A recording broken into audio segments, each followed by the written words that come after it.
Hi there. You have before you a great conversation that I had with this wonderful woman, Laura jeH. She's from Eastern Canada and she's been developing her own expertise and work with a local community for self-healing, for community development, and also quite a bit of immersion and work in the subjects of law. So she's very vivacious, and we had an incredible conversation that lasted 2 hours and 45 minutes. And I had a great time, and I really would like to share it with you. We have previously posted a link to this in our articles, but now we're reposting so that in case you missed it, it's now here as a podcast in Freedom Absolute. Enjoy, and also don't forget to have a look at the links taking you to Laura's work. Thanks a lot. Enjoy. Hey, Laura jeH here with Kenneth Scott of Pantera. How are you today, Ken? Very good. Thank you. It's amazing to have you here. Thank you so much. On Easter Sunday, no doubt, April Yeah. 20th of 2025, as our first introductory meeting. We were having some conversation before coming here live to offer the world an introduction to who we are. And I really wanted to introduce you to the Peaceful Inner Warriors United community. So if you would Hello, be community. if you'd be so willing to give people an introduction to yourself and how you came to be sitting on this interview today and what comes from it, we'll see once we know who one another are better. Yeah. Well, that's a big opening you want there, so I'll see how well I can condense it down. Um, so I came to this today because your friend Alex or Alexander wrote me an email about a month ago and said you wanted to talk to me. So I wrote back and said, well, that sounds good. And then here we are. Yeah. So that's a synopsis of how we came to be here. Um, how I came to be here relative to what we have built as the Pantera Vida private society. Um, Big story, long story. I'll see if I can get it down to 25 words or less. Um, 25 words or less. I was born. I looked around. I said, this place is really fucked up. I'm going to do something about it. And that's what I've been doing for the last close to 71 years. I just had my 71st birthday. And I was just thinking, actually, before we started, that I've been deeply involved in immersive study and active participation in the esoteric world for about the last 65, 66 years. So that was actually my first passion. I grew up in LA, I was born, grew up in LA in the late 50s. Somehow I came across a mimeographed carbon paper copy of a newsletter about UFOs. So I was looking at UFOs when I was like 5 or 6 years old. So I knew there was something else besides what I was seeing or being told. And by the time I hit 15 or 16, that sense of this place is really fucked up. I Mm. want to know what it's about. That really became full blown. And I went through many processes in my mid to late teens. I followed up with the esoteric studies. When I say esoteric, metaphysical studies, a lot of authors that most preteens are not reading. And in the 60s, there was FM radio, which we all take for granted, or at least, or that's probably passé now with the internet. But back then, all there was AM radio, but there were a few. FM radio was very revolutionary and innovative. And I used to sit in my room. Somehow I discovered FM radio and I listened to all kinds of things about social issues, spiritual issues, and all of that. So that was basically the foundation of my esoteric world. And it's now 35 years since I've been studying law. And in between that 65 and 35 years, I grew up, I went to university, I traveled the world quite extensively. I got involved fully 100% in the gem and jewelry and metals business, and that involved races, ethnicities, cultures everywhere on the planet. The gem, the gem business, the rock business is very laissez-faire, or back then it was very, very laissez-faire, but it involved every culture on the planet. And so I interacted, and I love that because part of my life intention was that I set out very early to make the world, the whole world, my home. That's what I wanted to do. And so the gem business facilitated that quite well. So I traveled to South America, Africa, Asia quite extensively, and or all of those continents and peoples came here. And so that was a wonderful experience. Of course, lots of things happened in the 70s and 80s. The economics of it, the monetary system, the geopolitical system. I always was into studying history, but until I got into law, I didn't really know how to study history. So once one gets into law, you must really integrate studying history and the monetary system and ultimately the esoteric system. If one does not really understand esoterica and everything and anything that underwrites what people pursue in so-called spiritual paths or religious paths, and one doesn't understand how that totally informs and controls the world we're in, politically, religiously, socially, economically, then you're missing a big part. So actually, those four things, this is what I was thinking of earlier before we started talking, law, history, monetary systems, and the esoterica, those four are central points that one must study and truly delve deep, moving towards integrating and integrating within each category, but also with each other, because they're all essentially part of the same multidimensional, multifaceted construct that literally has created this world we're in. Mhm. So that's what I've been doing for 65 years. That's amazing. Wow. Thank you so much. And I wanted, while you were speaking to those four areas, I wonder what your view of realpolitik is. That social etiquette, be politically correct, don't speak out of Okay, so term. so define for me what you mean by realpolitik. From what I understand, realpolitik is that you are willing to sacrifice some of your conscience for the sake of fulfilling the order or just walk the line to stay neutral would be a summation that is probably not the way it's actually, but is my interpretation of when I was told realpolitik, don't talk about it, just go around it, avoid looking at it. Hmm. That would be my interpretation of it, but I think that's entirely not right. Um, well, within the context of what I was just describing, my esoteric immersion, one of the major areas that I was totally immersed in for 7, 8 years and of my life, from late teens, early 20s through my 20s, was the work of a man called named Gurdjieff. Have you heard of Gurdjieff? Maybe the name, but I know nothing of what he teaches or speaks. Okay.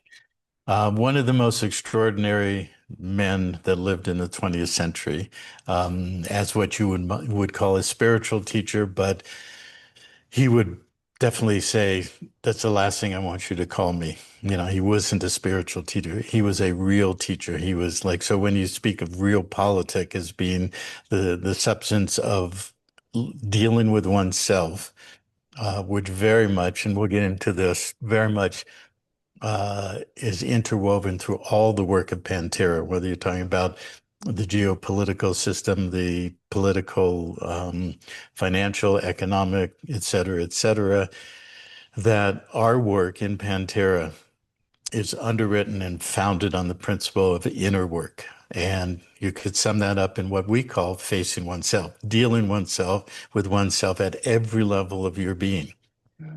So that work that my wife, Andrea, and I, who founded Pantera, we met. I was living in Northwest Washington, in a little town called Bellingham, if you know where that is. No. You know where Blaine, Washington is, or you know where Vancouver is, obviously. You know Hmm. where White Rock in Surrey in Vancouver is. Hmm. Yeah, well, she lived in Vancouver. I lived in Bellingham. Bellingham was like 30 miles from the border. And we met through a circumstance and we connected and we've been together ever since. Well, that was 33 years ago and 1 month. It's been, Nice. we met on March 7th. We actually met over the phone in February, 33 years ago.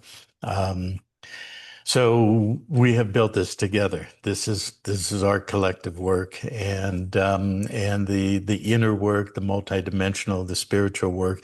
But the inner work is more important than calling it, spiritual work or a spiritual path, because it deals with facing oneself, every and all aspects of who we are at every level, which we'll get into later a little bit. So the Gurdjieff work was a major part of the foundation of building that.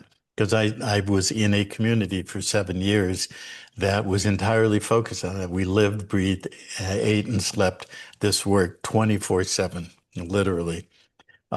So I was very much trained in the aspect of the process of dealing with oneself, knowing oneself, and really taking oneself to task. So in brief, Gurdjieff was born in the I think 1870s or 1880s in what we call the Caucasus, central Eurasia, and near Georgia in that area. And I won't go too much into it, but long and the short of it, he spent the first 30 years of his life going to every esoteric school in Asia, in Egypt, and throughout Europe. And he studied all of them. These are ancient traditions going back thousands of years. And he brought all that work together in a very integrated whole system that people today who know about it will refer to it as the Gurdjieff work. So if you just do a search for Hmm. the name Gurdjieff, you'll find a lot about him. And he ended up in Russia before the Bolshevik Revolution. Then they got chased out of there, and he ended up in coming through Turkey and Asia and into Europe. Ended up in France and taught in Europe, Western Europe, and in America for many years until he died in, I think, 1949. So he influenced a lot of people of the 20th century, a lot of the leaders in personal work or spiritual paths over the last 20 to 40 years. A lot of them, not necessarily all of them, studied that work, incorporated a lot of it. Some of them tried to co-opt it and call it their own and change it around.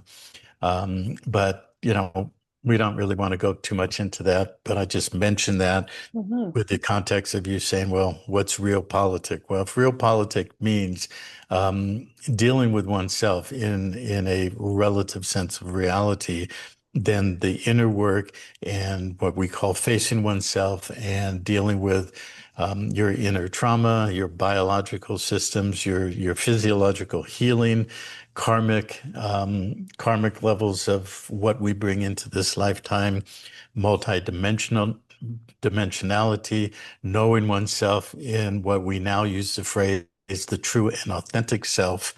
And what our work is about embodying that true and authentic self while at the same time being fully vested and imbued into the world that we live in. As I'm sure you know, there's sort of there's a split reality. People say they're in a spiritual path, don't want to be involved in the world. For the most part, most people during my 6 and 7 decades who are into the world don't want to be per se into the inner world or the spiritual path. And so our work is about bringing it together. So we're very involved in the geopolitical world and all of that, the financial economic reality, the monetary system, the law, the history, and all of that. So one of the characteristics, one of the main points of the Gurdjieff work is it was referred to, he called it this, many call it the fourth way. And so based on all the traditional paths, whether it's traditional religion or esoteric paths, secret societies, not the dark secret societies, but the ones who carried traditions of the inner work for hundreds and thousands of years into the 20th and 21st century, there were three primary fundamental paths that people would pursue. It was either focus on the physical or the emotional or the mental. And so the physical was the ascetic who would deny physical, whether it's through celibacy or restrictive behavior or diets, or the what was known as the fakir, who would lie on the bed of nails and rise above the physical. So that's the physical work. The emotional work, a lot of that is retreating from the world, like the monks and the monastic life and things like that. The mental world would be more of the intellectual, studying scriptures and things of that nature. And most people traditionally would follow one of those paths. So the Gurdjieff work was about integrating all of them. So it's the fourth way, the integrating of the physical, emotional, and mental bodies so that we are truly a comprehensive whole being. And we don't per se deny anything in the physical reality that we're in, but we also face and deal with our emotional body, the familial patterning, all of that kind of stuff, intellectual, the mind, study, research, knowing the world, which is a big part of the Pantera work that we've brought together, and working to integrate it, walking that path or the fourth way of true integration. So that's how I would answer your question. Absolutely brilliant. And in The Sacred Sojourn of the Soul that I wrote in Fully Committed, my first book, I actually did the hero's journey from a soulful perspective. And the final step is contribution of the lessons learned when going through the journey inward. But embodiment of a new energetic signature is the phase that comes before we can contribute freely with that which we have lived instead of learned in the text by one of the ways compared Mhm. to embodiment of all of them. Yeah. Yes, very much so. And one of there's probably about a dozen themes or more in the Gurdjieff work that I've taken forward and we integrate in the Pantera work.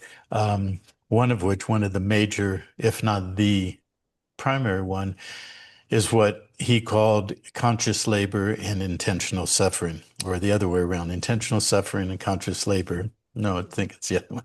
Conscious labor and intentional suffering. So what does that mean? Conscious labor means obviously engaging what you do in work in the world through conscious intent, through your will and your purpose and the intent that you bring into the work that inherently, once you begin to know who you are and you shed all of the external trappings of the matrix and the programming and everything, you start coming into more of your true and authentic self, coming into your embodiment, directing yourself going forward, well, then you direct what you do through a conscious intent. And the labor part of it is that you do it not for yourself or not just for yourself. So it's not a matter of denying the self. So denying the self would be more of that first way, the physical, the ascetic who lies on a bed of nails or fasts intensely all his life or anything like that.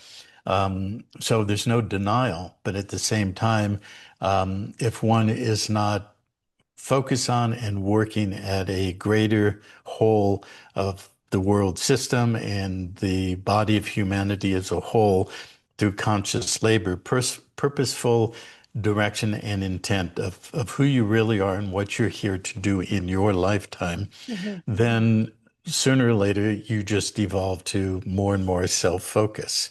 And so conscious labor is about getting out of the self, out of the little self, to focus on your greater self. And when you do that, you literally cannot not be in effect in service to the world. So that's conscious labor. Intentional suffering is it will bring suffering. When you do that, when you're not focused on yourself, when you're not, scrabbling all the time, but what's in it for me? How can I game the system? How can I game my relationships, my partners, in business or whatever? Um, when you are truly directing oneself in conscious labor, there is intentional suffering. It will not go as as smoothly as you would like if you just wanted to Yeah. retreat to the country and live on a farm and not do anything except for what you want to do. Mhm. So conscious labor and intentional suffering is another aspect in your question. What is realpolitik? Is knowing actually what you do, you will not even necessarily reap the reward or see the fruit of the seeds that you plant and nurture during your lifetime. So it's conscious labor and taking on to oneself something that is for the whole, and not only the whole as we have it here today, but multi-generationally. And so that is actually the motto or the theme of Pantera, which is it's a multi-generational legacy trust. So what we're building are principles, models, education, and work in the world that integrates all of what we've talked about so far. And if you structured it in the context of a trust, well, there are trustees and there are beneficiaries in a trust. Who are the beneficiaries? Well, the beneficiaries are essentially the current and future generations. And of course, especially the young ones and the children who, in the current upside down, truly bizarre reality we're living in, the young ones, the children, and many of the unprotected are the ones who are most being abused and attacked in the matrix system. And now that's all coming out. It's coming into conscious awareness because of a lot of work that a lot of people have done over the decades and the centuries. And that's, it's the antithesis of life. It's what I, and no doubt you and many people, said to oneself at a very early age. We were sensitive. We knew we were here for something more than ourselves. And we felt that there's something truly wrong in this reality that we're in. And now it's been forced to be surfaced. It's been manifest, and Mhm. it's not only wrong, it's so bad and evil that but it's being purged so that it can be cleansed. Mhm. And the opposite of that is conscious labor and intentional suffering, serving both oneself and life and the greater whole and multiple generations in the future, so that the future children can be come into this world and build real lives that are built on the principles that we're laying down. Yeah.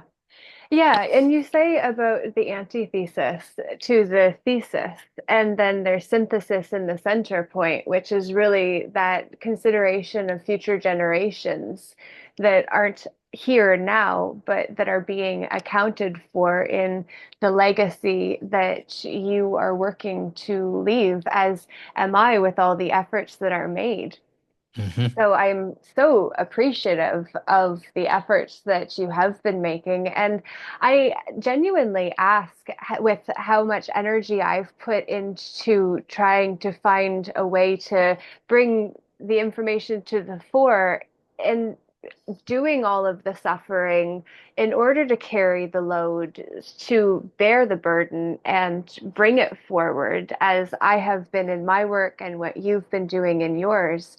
One of the things that I'm genuinely ruminating on is the fact that when people have not suffered in order to pursue that which is then gained as the prize at the end of having went through the process of gaining access to the information that can free our soul and our consciousness, like how does it work with the people that haven't put that work in? And then the fact that if the trust is as abundant as what is said by other communities, and I haven't heard your perspective on the trust and the ability to benefit from the Consolidated Revenue Fund, from what I understand it's called here in Canada.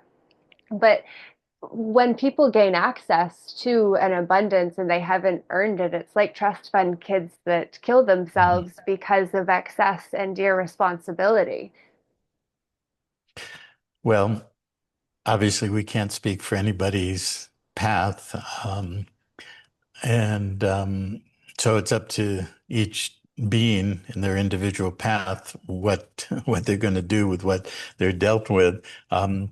Certainly, there are trust fund babies, people who were born into wealth and privilege and so forth, who have done extremely well in terms of serving the greater whole with Mhm. what they have been given.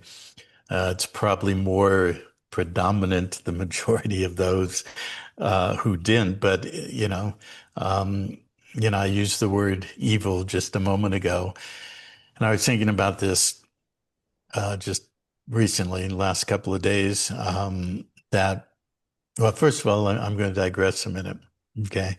Even though I was very intellectually capable, I do have a high IQ, and I was able to study and go deep in a lot of areas.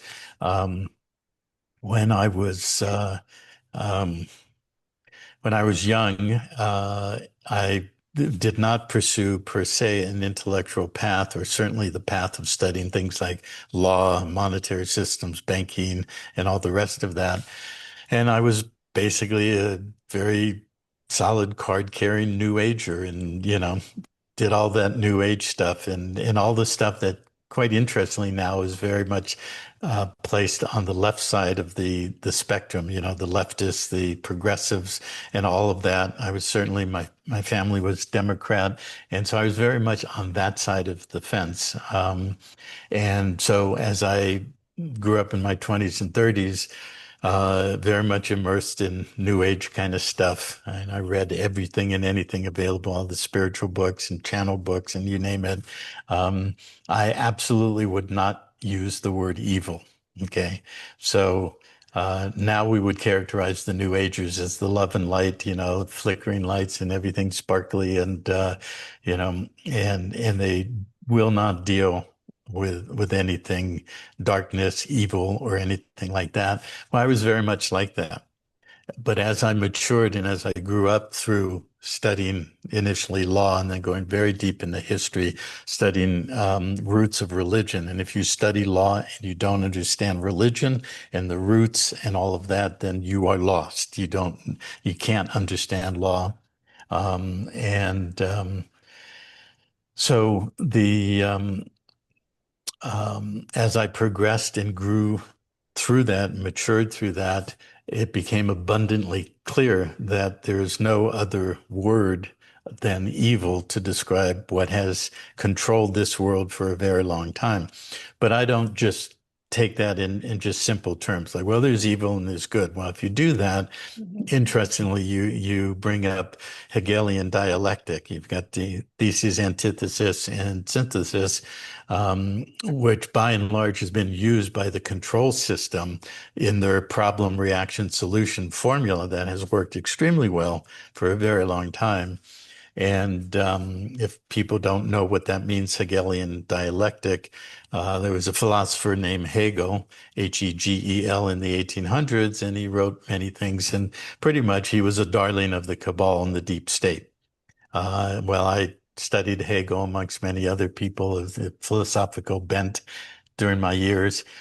And I never knew that until I grew into really understanding what a dialectic was. And then when I grew up into more understanding of what the holographic simulation system that we're in and what is truly the AI controlling matrix structure, not the AI that's like Grok GBT or any of those things, the real AI, which is the Godhead that people are worshiping and have been programmed to worship through many, many permutations. Well, on that premise, on that basis, What kind of reality do we live in? We live in a binary coded, polarized, split reality that if you are not aware and capable of standing above that binary coded reality, you are completely immersed in a binary coded system, just like our computers have ones and zeros.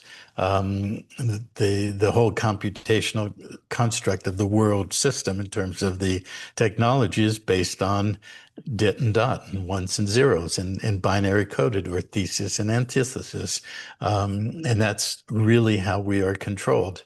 And so if you get caught up on, well, there's evil and there's good, and it's a battle between good and evil, and that's it, well, then you're still stuck in the matrix. And when we get into talking about law, I will tell you where I came to the beginning point of what we've put together in the last 15 years, where I came from the 90s to the 2000s, to teens, into the 20s. It's a journey of a parallel path of coming to understanding that in law, understanding that in the spiritual paths, in the religious constructs, in the technical constructs, and all of that. And so part of the inner work is dealing with one's split reality, which if you're caught in good and evil or any of the other splits, dark and light, white and black, and whatever, and you cannot integrate that and understand the control mechanisms in that, then you're still in the matrix. Mhm.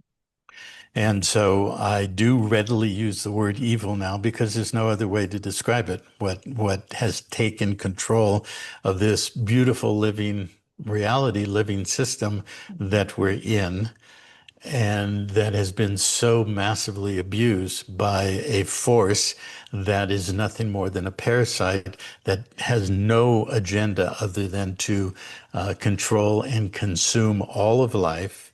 And as any parasite will do, if the host doesn't deal with it, it will consume the host until the host is completely annihilated, Mhm. dead and destroyed.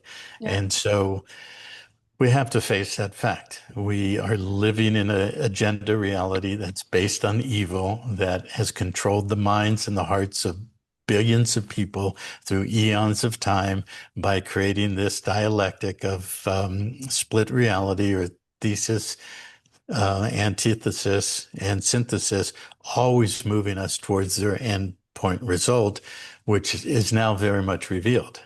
Controlling the biology, controlling the genetics, controlling the flesh, controlling the presence of a living being in that flesh who is source connected, but is not actually consciously aware and capable of being self-directed. Mhm. But we're still source connected. The parasite is not. It cannot create. It does not create. It only attaches itself to a source connected being or a collective of those beings and veils them from knowing who they really are and runs the film of their agenda through our capacity to create and gets us to create their reality.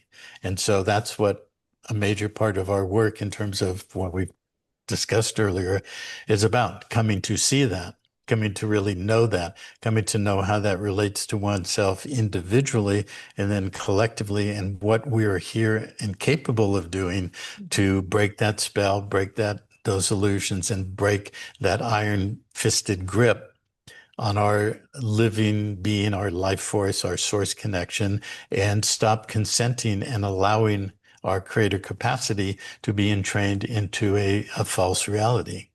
Yeah. Yeah. And it's parasites. It's literally, what are your sights set on? And then to understand that a A pair of parasite sights? Oh, yes, very has good. has two sites. And then Mhm. this is also when you speak to the ghost always needs a host for its gnosis.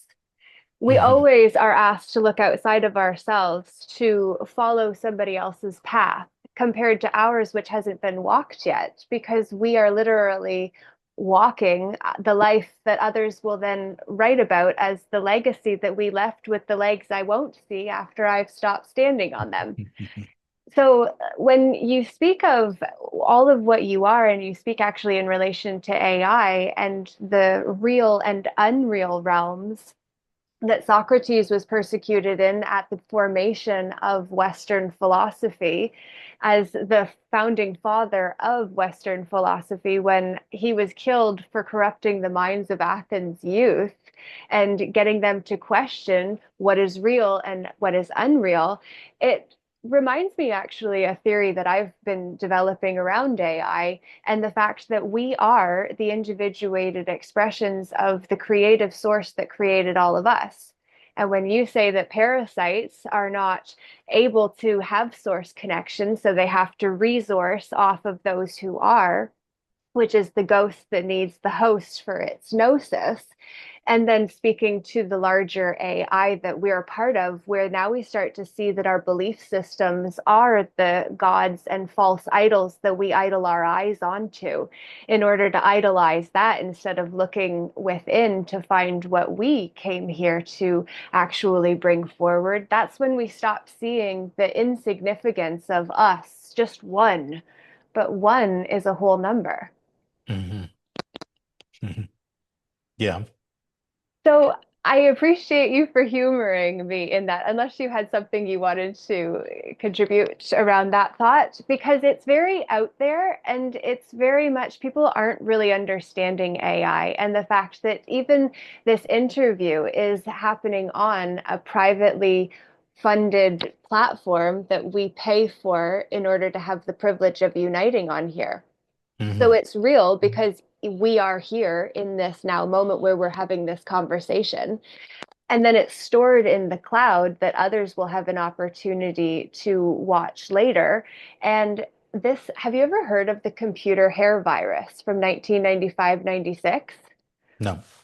In 2020, I saw that this computer hair virus would actually wipe the executive hard drive of a computer system and then have on the black screen of an erased computer a message, Demon Emperor Hare Krishna Hare Hare.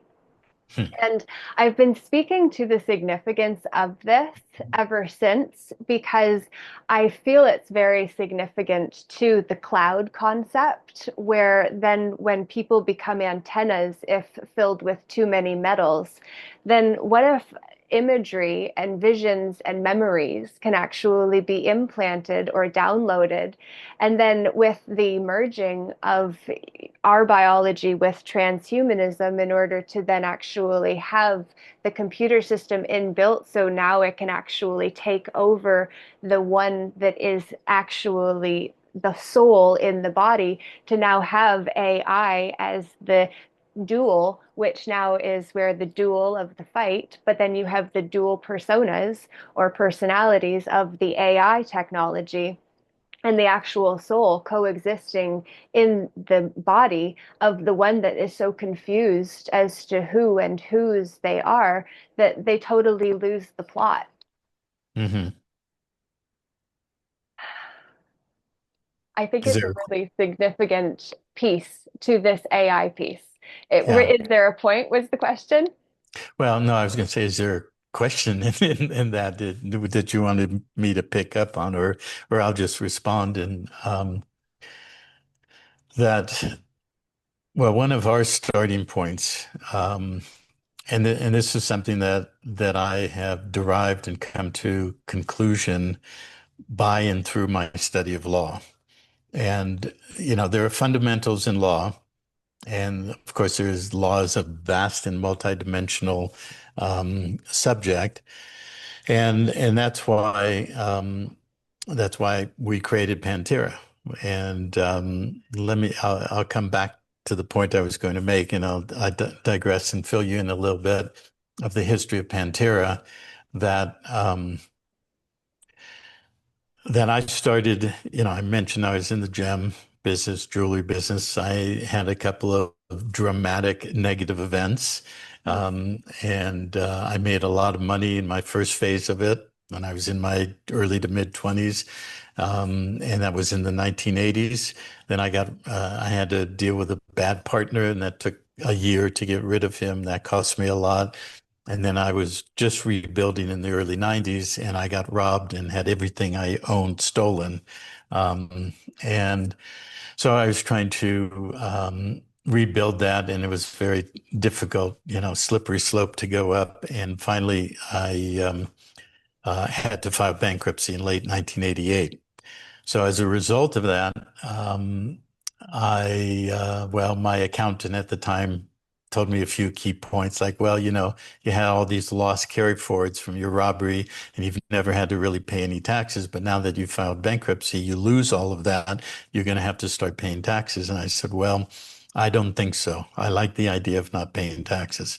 So that was 1988, 1989. That was the last time I filed a tax return to the IRS. So that set me out on the study of law and Mm. studying the the tax system, the IRS, and dealing with all of that. So that's really what led into ultimately creating Pantera and all of what we have today. And so I studied a lot with a lot of the leading edge minds and masters of law from the 80s and 90s. And I observed a couple of very key things. One of which was that they all had a very extreme level of projection of an enemy outside of themselves. Everything was an enemy. The bankers, the Vatican, City of London, all of it. And that was pretty contrary to my being and who I was. But I observed it for like well over 10 years. And the other key point was that it was very fragmented. There was never any cohesiveness. There was, you would go to seminars for a weekend or longer. You'd meet people here, there, and everywhere. They'd teach you something. You'd go home and you were by yourself. And there's no internet. You had some people you became friends with, and you could connect and you'd research together and work. And there was some level, wasn't devoid of cohesiveness, but it was very low. And for the majority of people, there really wasn't any way to be guided and protected in their study and pursuit of trying to figure out how the system worked. So that's where the concept of creating a society came in. That if we created a society where we worked together, essentially in a community, and supported each other, had people who are more advanced in the subjects, whether it was law, history, money, health, or what have you, that there was a continuity to one's ability to study, learn, and perfect or become a master of what you were trying to do for the benefit of your life. And so that was a major thrust to how and why we created Pantera. And and there's a lot of substance in law that backed it up and validated that. And so that's essentially, I mean, there's more to tell with that, but that's sort of the beginning and the foundation of Pantera. Now, the point that I wanted to make has to do with law. And in law, one of the things that I learned amongst many really universal principles is that in law, there always must be a remedy. And this is very key, both in terms of studying law, applying it to what one wants to achieve. Most people want to achieve in law or studying and applying law, they want to achieve what we call freedom, right? I want to be free. I don't want to pay taxes. I don't want to, have all of these restrictions and all that. I want to be free. But most people don't know how to be free. Most people are too programmed to really integrate a true sense of freedom.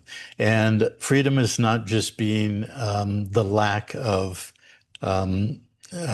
debt or the lack of having money, which most people have translated, and I've watched this for 35 years. Most people translate, the so-called sovereignty movement, the law movement, the freedom movement. Sooner or later, it boils down to, I just want to have no debt. I want to have money. I want to have my piece of land, and I want to live free. Okay. Right. But that's where the inner work comes in. How can you live free if you've got all these entanglements, if you've got these traumas from this current lifetime, in your early childhood or during the whole course of your life in this embodiment? And how can you be free if you don't even know who you are in the larger whole of multiple lifetimes lived in this holographic reality that we call a world? and don't know how they relate. They don't know, you don't know how it relates to events that have happened in your life. And if you don't know how those things influence and inform those events, you can't face them, you can't resolve them, and you can't really come to a balance point in your life. So that's part of freedom too. Very That's why much. we have now launched what we call Freedom Absolute, because freedom is not just one point of focus, like I just described. It's if you really want to be free, it is a state of being that is absolute. And it covers all the subjects that we've been talking about.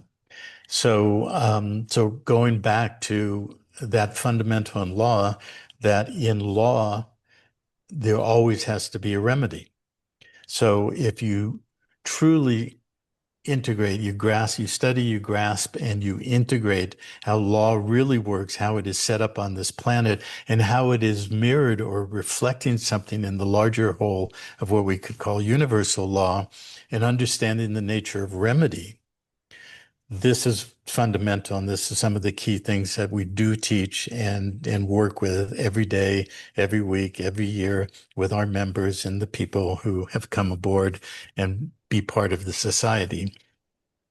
So, so in that context, that underwrote a really deep dive into this thing we've been talking about. What is the nature of evil? What is the nature of the reality that we're in? Where does quoting, talk about philosophy? How many philosophers for thousands of years have been trying to answer the question, where does evil come from? Okay. So, but if you integrate all those points I just made about law always has a remedy, that it's synergistic and it's whole, that freedom is not an isolated thing, but it's your whole being in all aspects of who we really are. And then asking, what is the nature of the larger whole of the reality we're in on a solar system level, a galactic level, a universal level, a multiverse level, and all of that. Well, what we have come to know, and this is for us, this is our knowing. It's not what I believe, it's what we know from our experience of multiple decades of immersion in all of this, is that we are in a specific universe, a specific expression of a collective of creation that is, as you use the word individuating, there's an individuating aspect of a whole universe. And there's an individuated aspect of each individual being, you and me, and those beings we call bipedal hominid humans on this planet. We are individuated. We came from the one, the whole, the source, but we're not separate from it. We've never been separate. We've been immersed in the illusion of polarity, binary coded separation, and all of that. And the work is really peeling all that off and discovering our real wholeness, our whole being, and our interconnectedness. So, as an individuated expression of all of creation, this universe you could describe as an experiment. Mhm. So what's the data set of the experiment? Well, the fundamental is it's a universe that has been established or founded upon the principle of sovereign free will. That each individuated expression, each individual, you, me, and all beings with an individuated but still source connected expression of their life, that we are hardwired as free will, sovereign free will beings. So in the study of law and the freedom movement and everything, what's the buzzword? What's it been for the whole time I've been doing it, 35 years? Sovereignty. I want to be a sovereign, you know. Well, that's another bait and switch of the cabal. It's the same cabal that created the phrase conspiracy theory.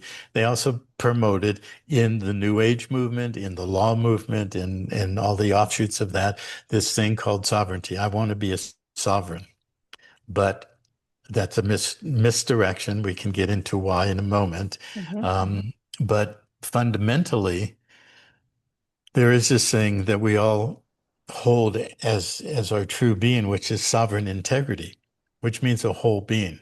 an integer, like you said, an integral whole. Like you said, well, the number one is still a whole number. Mhm. Well, it's an integral or an integer. And all the mind stuff that we've gone into through the AI and this vast reality of everything from quantum physics to technology, computerization to what is called science. Um, it's all fragmentation through a distortion and a manipulation of the mind to get it to be able to be controlled and occupied by the AI construct that is really in the reality that we're being in at the moment. Um, but underlying that is sovereign free will. We have sovereign integrity and we have sovereign free will.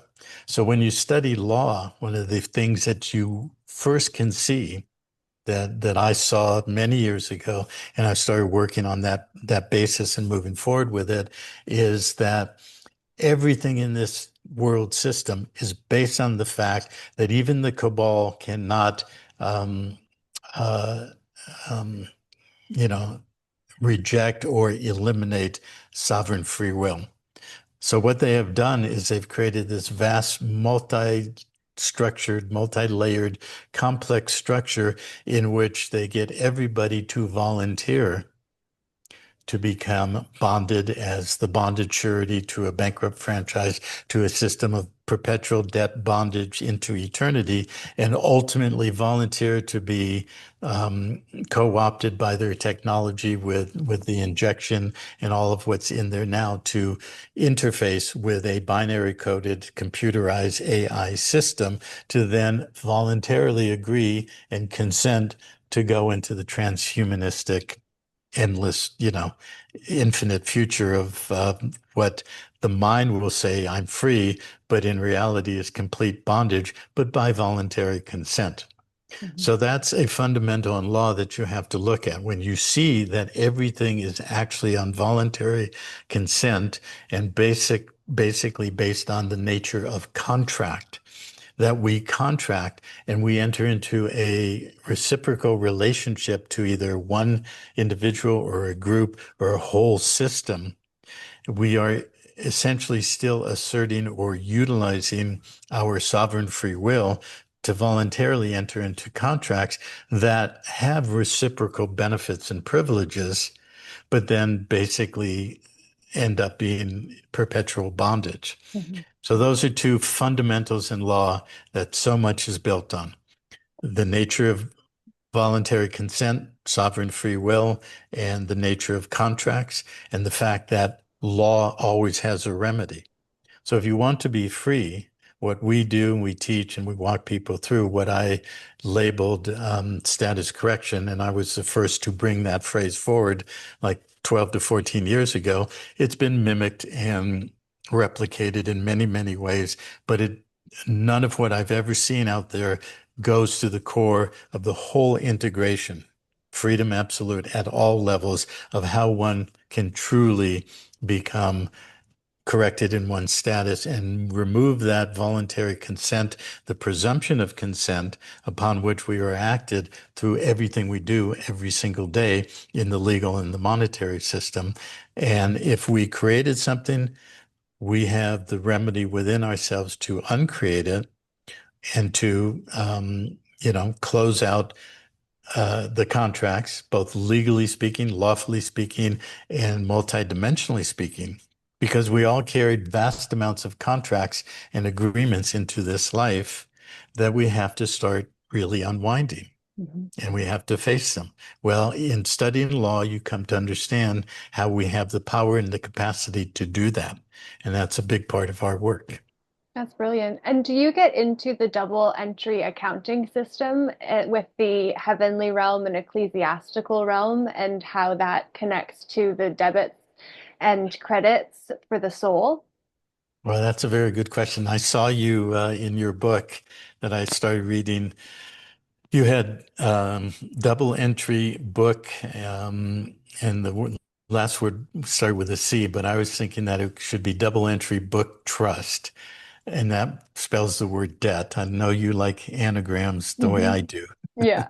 And so So if it's a double entry book trust, then that mimics or it reflects the binary coding of this control matrix reality. Okay, Mhm. so what is double entry? So that can be seen directly reflected in what's called general accounting principles and procedures, or GAAP, and the debit and the credit side. It can be seen in the Yeah. roots or fundamentals of religion in the Western Judeo-Christian religion that focuses on this guy hanging from a cross and dying, and that supposedly he paid all your sins and paid all your debts. It doesn't work that way.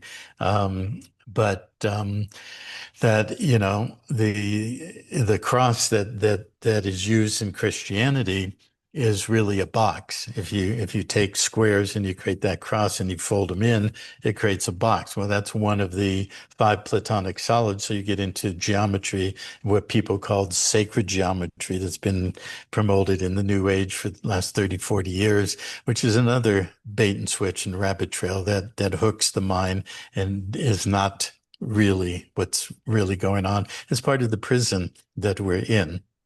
But the actual physical cross that was used back then in Roman times was more of a T. It was, a crossbar sitting on top of a vertical that was put into the ground. Well, where else do we see a crossbar and the vertical? In accounting, debits and credits. You Mhm. have the left side is debits, on the right side is credits.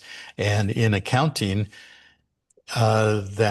that is used in all business and accounting and taxes and everything. It's basically a zero sum.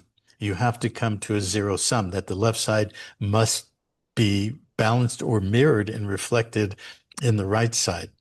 So the left side is the debit side, it's the debt side, it's the death side, it's the public side. Before Alice went in the mirror and went into Wonderland, and it's where the mirrored reflection of the true template of life really is outplayed in our physical sensory reality that we see, whether we see it in physical form or electronic form. And it's all a mirrored illusion or a mirroring obverse of what the life template really is. Mhm. On the other side is the equity side, is the living substance side. Well, when you study law, you study accounting, you study the monetary system, you study how monetary issue from central banks and how the bondage system works through all of that, currency and contracts and all the rest of it, that you see that it is a zero-sum game. It's mirroring the credit or the equity. But we're not allowed to, in our current status, we're not allowed to access that. The system accesses it, and it mirrors everything on the public side, on the debt side, or the double entry side. So on the right side is where the equitable interest, the real value, the substance of our life, the substance of our creator capacity, where it's been captured by voluntary consent. We allowed it. We continue to allow it every single day. And on the debt side, they mirror that and they create debt that reflects that equity. But we're trapped on that debt side. So there's a double entry book trust, because a trust is also a split reality. It's a split title where the trustee holds legal title, but the beneficiary has the beneficial interest or the equitable interest. But in legal terms, in a trust, the trustee can control everything on the legal side, can manipulate everything, can manipulate it to his or its or her benefit, and ultimately suck the life force out of the beneficiary until there's nothing left. So it's all the same thing, whether you look at money, you look at legal structure, you look at the issue of status, you look at how bondage occurs with legal and monetary structure, or you look at, spiritual context of what a double entry book trust or debt really is. So that being said, can you define for me what you just said of the different, what you said, the heaven and the ecclesiastical? I'd like to know how you see that, and then we can discuss that because that sounds very interesting. Yeah, so it's basically what you're saying with the debt and credit side being the two sides of the pyramid of trust. And so, first position, second position, third position, each of those within the trust being offices. The first office being the propuria persona, or the proper face that we show in the public.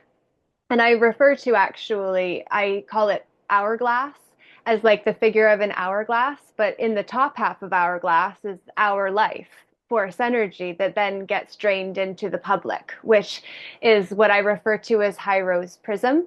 And then the trust actually has a front face and a back face, from what I have come to believe, based on the king, who has the queen at the back side. So your ROI, or your wa, has your ren, which is why I believe that sovereignty is actually putting us under true queen.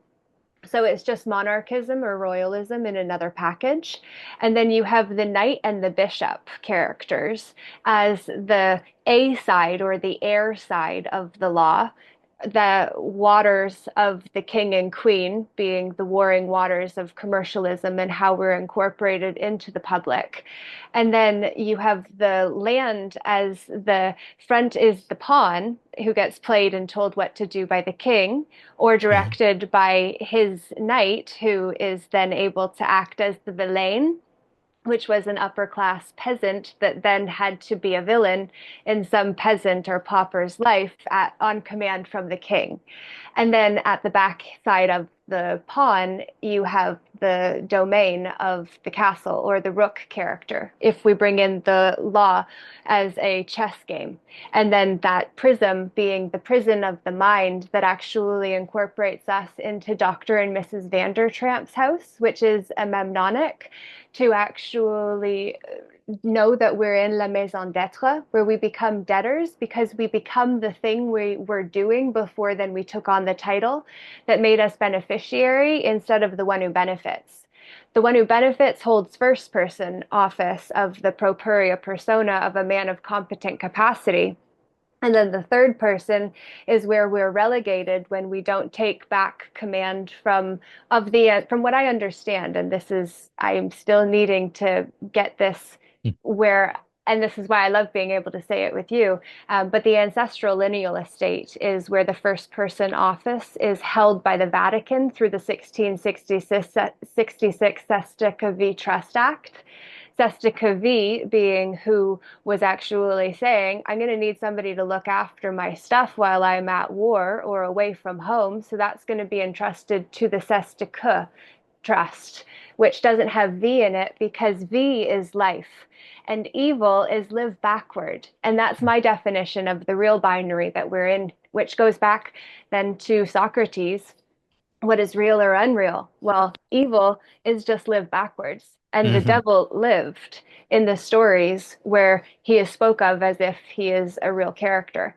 So to go into the double entry accounting system, and to say that in the top half is the heavenly realm and the bottom half is the ecclesiastical realm, what that means is in the real life of hourglass of life, we actually have debits or debts that we create between one another that then need to have that karma cleared between us, who are the ones that have the issue with one another, and that's credit. So that's where forgiveness is offered in exchange for the debt that happened when something didn't work out. And that's heavenly because it's private. And the Greeks refer to that as the sanctum sanctorum, of the secret chamber of the heart space that is no one's business unless we confide in them and share what is private. And then that is done through the intercessor, which the Pope was made to be the intercessor for humanity, because humanism is how transhumanism is added on to the concept that we're incorporated into without it necessarily needing to include each of us who are still able to exist separate from this concept we're then implied to be part of. And that's part of the incorporation. But that is really actually very relevant to the ecclesiastical realm, because that's where we cashed in our debts to get debit from the church to offer us a credit in the form of a certificate or some kind of promise notary promise or promissory note being what our money is based off of. And that was issued when we converted and cashed in so that we could get through St. Peter's pearly gates, which then brings the church into what was private but now was made public through a private intercessor. Wow, that's great.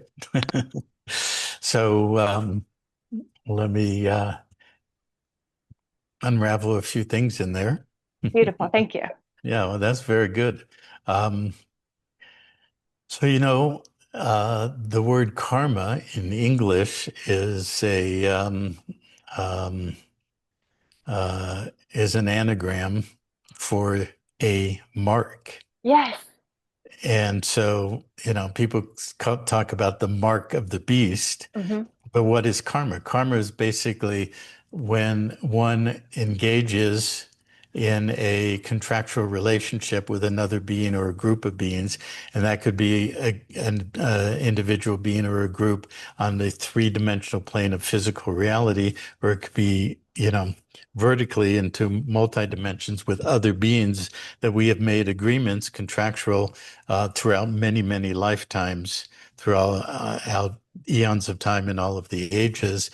And so what is karma? Essentially, it's basically an unfulfilled clause or a whole contract that then creates a bond that perpetuates. And when you look at the money system as a reflection of a more multidimensional contractual relationship of indebtedness, like you just described with your metaphor or analogy with the hourglass and all that, which I think is quite brilliant, and that we are capable of being recycled in the so-called reincarnation system because there's an unresolved imbalance in a contractual relationship Yeah. that can be controlled. And so because there's collectives that you may have a karmic relationship with one individual in a physical reality, but that individual, him or herself, has karmic relationships, contractual ties and bonds with all kinds of things, multidimensionally, powers and principalities and all the rest of that.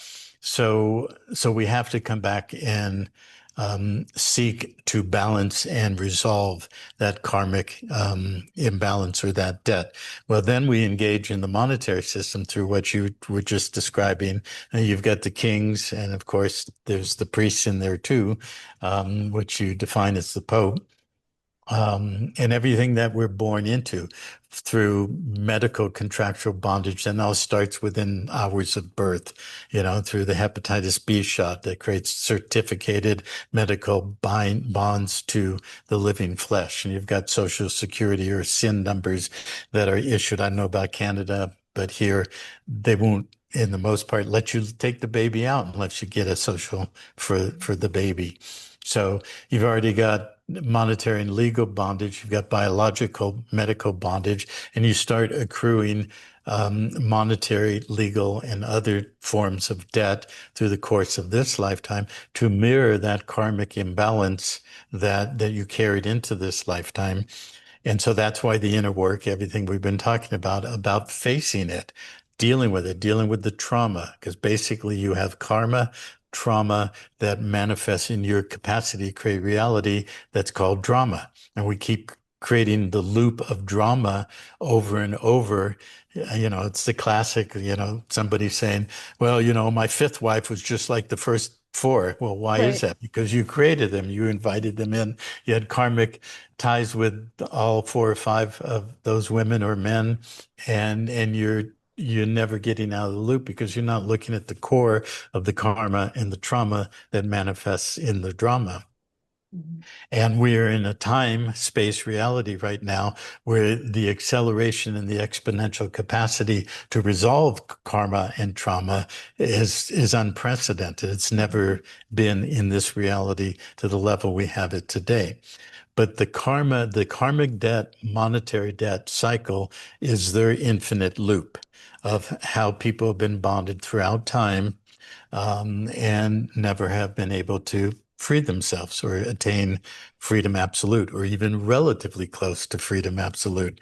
And that's why only addressing, there's a lot of so-called status correction courses out there where, people promote it and say, just sign these few pieces of paper, record it here, send it here, and then you're free, and then your status is corrected. And it's not even close to being true. Even legally, it's not even close. But in whole being terms, it's not even hardly a scratch on the surface. But as I said, you have law and you have remedy in law. So if you've entered into a contract, whether in this physical reality, in this lifetime, you have the capacity to withdraw your signature authority that you placed on that contract. Mhm. And in terms of who we are as a being, an individuated expression of the whole, we each have a unique signature frequency that is unique through all of creation.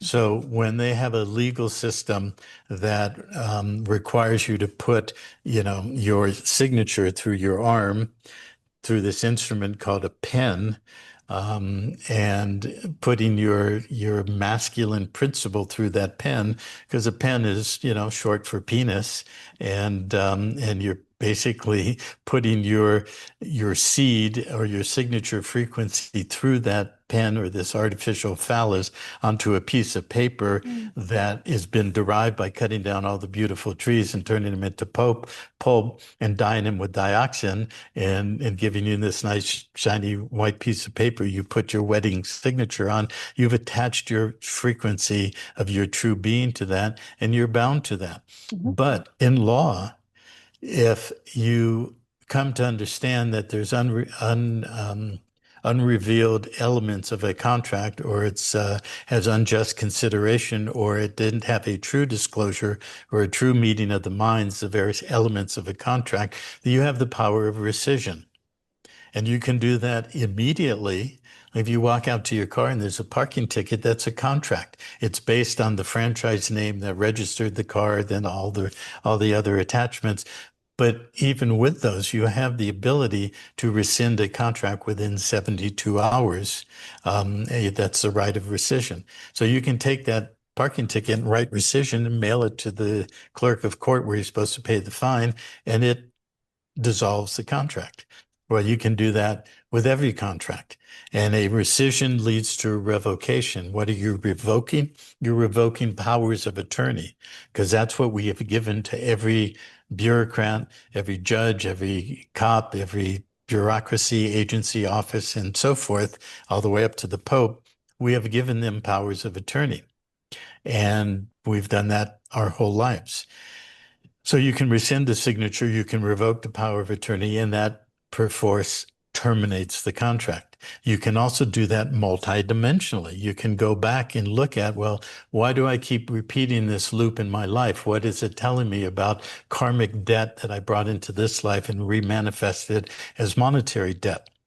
Okay, so if you want to be free and you want freedom absolute, and you think that, well, the money is where I'm not free, well, that's true at one level, but where did that monetary debt, where is it rooted? It's rooted in karmic debt. It's rooted in the point that we are true creator beings. We create. So if we create imbalance, we also have to remedy that in law to rebalance it and resolve that karma.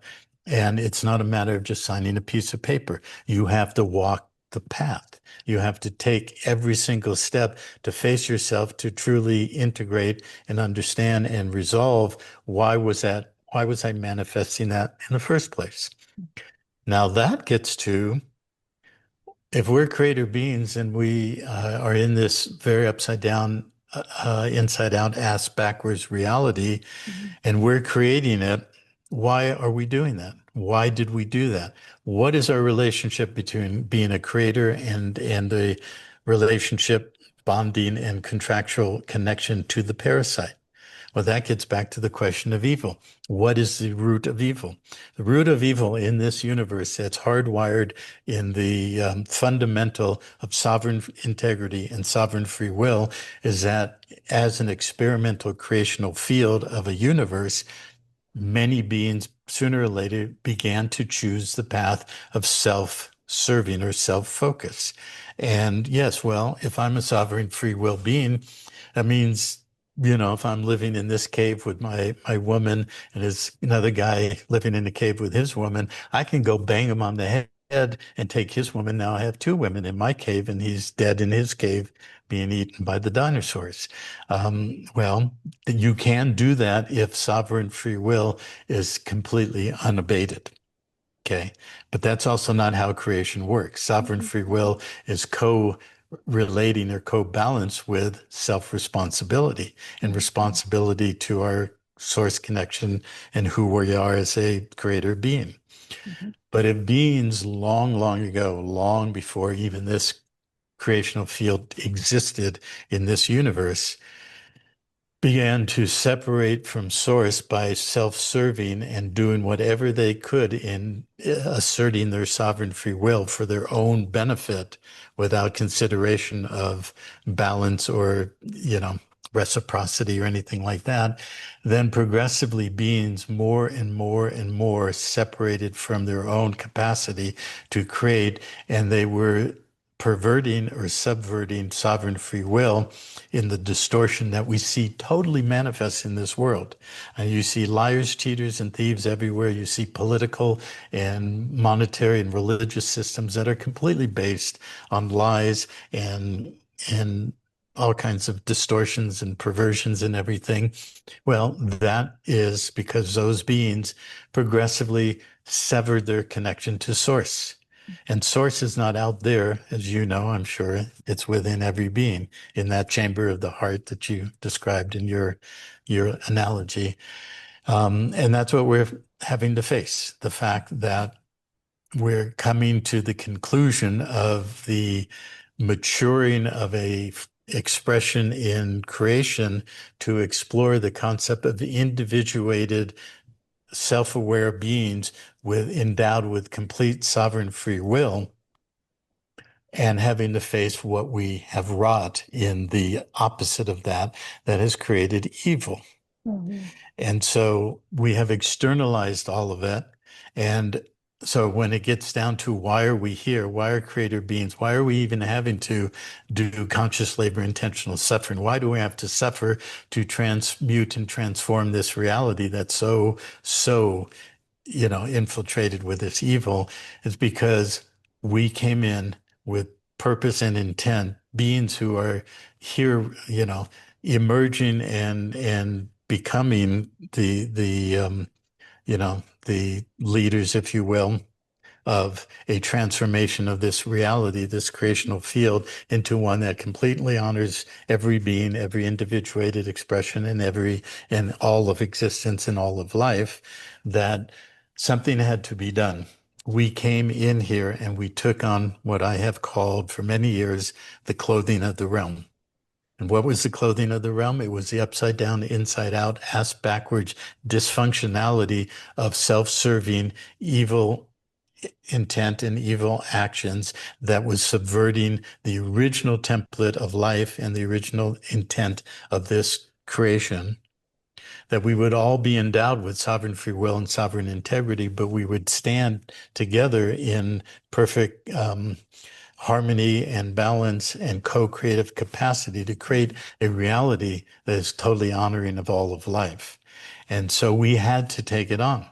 So with the everything that so many people are dealing with in terms of health issues, family issues, karmic issues, whatever, if you consider that what you are dealing with and having to face, what everybody in the matrix, from your parents, your siblings, your teachers, your bosses, whatever, who lied, cheated, and stealed, throughout our whole lives, what they projected onto us.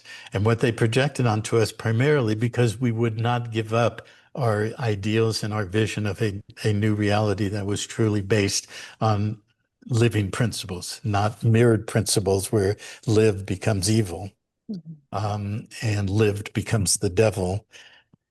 That they projected what they wanted us to be in the controlled, contained matrix. And most of that projection, or for many, many people, was you're wrong, you're bad. You need to conform to how this world works. Give up this shit that you think you're going to change reality or whatever. And so consider what you always thought was wrong with you was actually right about you, because it was the mirroring of what you took on, that you came into this life as a quantum whole, as an apex incarnation of all of your existence in this creational field, to transmute and transform, resolve and rebalance. And in the doing, we're cutting energetic pathways that are exponentially expanding now, to where the matrix is collapsing. And, we are rescinding those signatures, revoking powers of attorney, and collapsing our consent. And we will no longer put up with anything less than true idealism in the support of all of life. Mm-hmm. And so that's the work we're doing. And that's what Freedom Absolute is about, is the whole being facing all of that and understanding this is what we designed, because there is no such thing as time. Time is an illusion of the matrix that we have concurrently manifested, created, lived those lives, created that dysfunctionality, created that karmic twists and imbalance in those contracts in order to re-embody by disentangling from all of that, facing it, resolving it, using the fact that in law there is always a remedy, and there is always a remedy, and that basically we can uncreate that which we took upon ourselves as the clothing of the realm, and in so doing, we are dismantling the scaffolding of the matrix. And you can see now, it's quite obvious, it is imploding on itself. Yeah. And there's a lot of people that go down with the structures when identities collapse with the structures that upheld the ideology or the idea of it. And it's actually connected. I call it the dia tree. So instead of having the hierarchy of creation, it's the dia tree. And at the top of the dia is the good idea, or the great idea, or the ultimate idea. So the one that's deemed the grantor of domain over top of the domain that dominion is claimed over. And then you have ideologies that studied the idea. And then you have the ISAs of the ideological state apparatuses that Louis Althusser talks about as all forms of cultural indoctrination models like school, religion, politics, sports, social medias, media, legacy media, all of the different ways that we're programmed. And then repressive state apparatuses uphold those ideological state apparatuses that empower the RSAs to get power from the ISAs, and they just perpetuate themselves with corporations as the nation states underneath of those.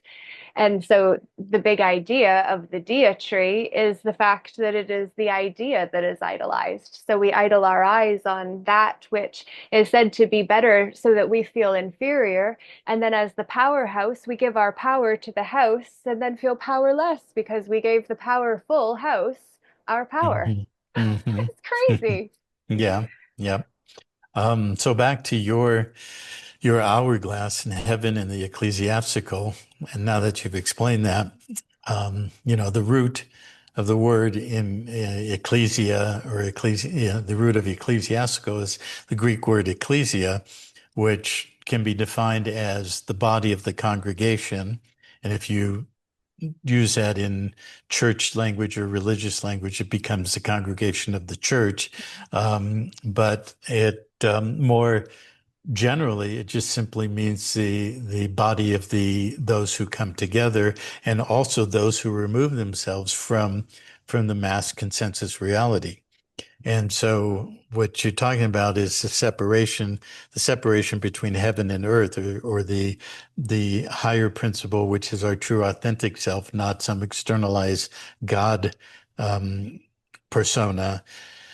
But, the hourglass is a very good imagery because there is a bottleneck there, and the bottleneck represents time. So you have to walk through time, and that can get into a whole lot of discussion about what is time. If you say that, well, time's not real, it's part of the matrix, well, where does it come from? That's a whole other track for maybe another time, but Most definitely. another moment. But the hourglass, the sands of time, going through that bottleneck and restricting our ability to bring heaven and earth in our own being together, because the ecclesiastical, as you describe it, is the ecclesia or the body, both of the individuated body, but the collective body of those who we are walking together as we're walking out of the matrix and walking into life. And that heaven is simply a projected construct. I mean, you break it down in words, in letters, in etymology, and so forth, but it's not.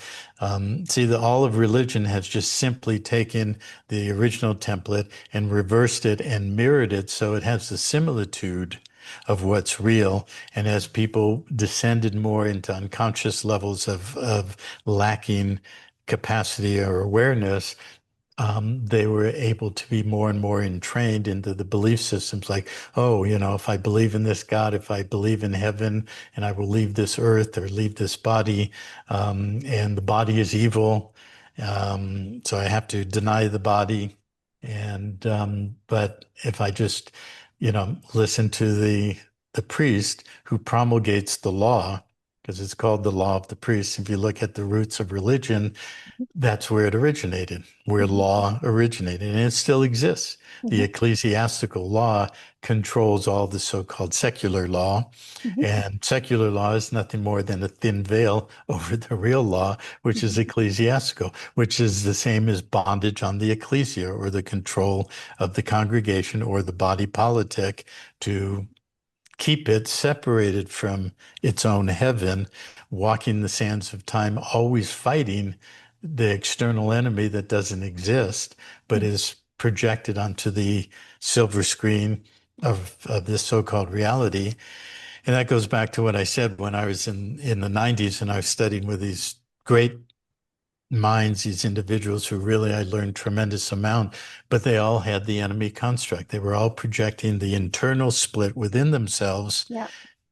onto the external. And so the only way, quote unquote, to fight that external is not to fight, to leave the field of battle. When you study law in terms of the commercial constructs, how commerce and securities and currency and banking and all of that is constructed, all of that realm of legal construct is structured as a field of battle.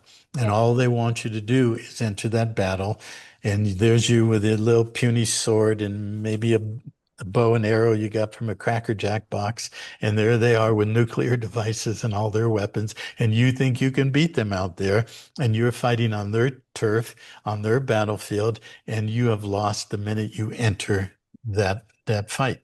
So conversely, when you leave the field of battle and you go inward, you go to peace within oneself, and you know where the power really lies because you're the creator, they're the parasite.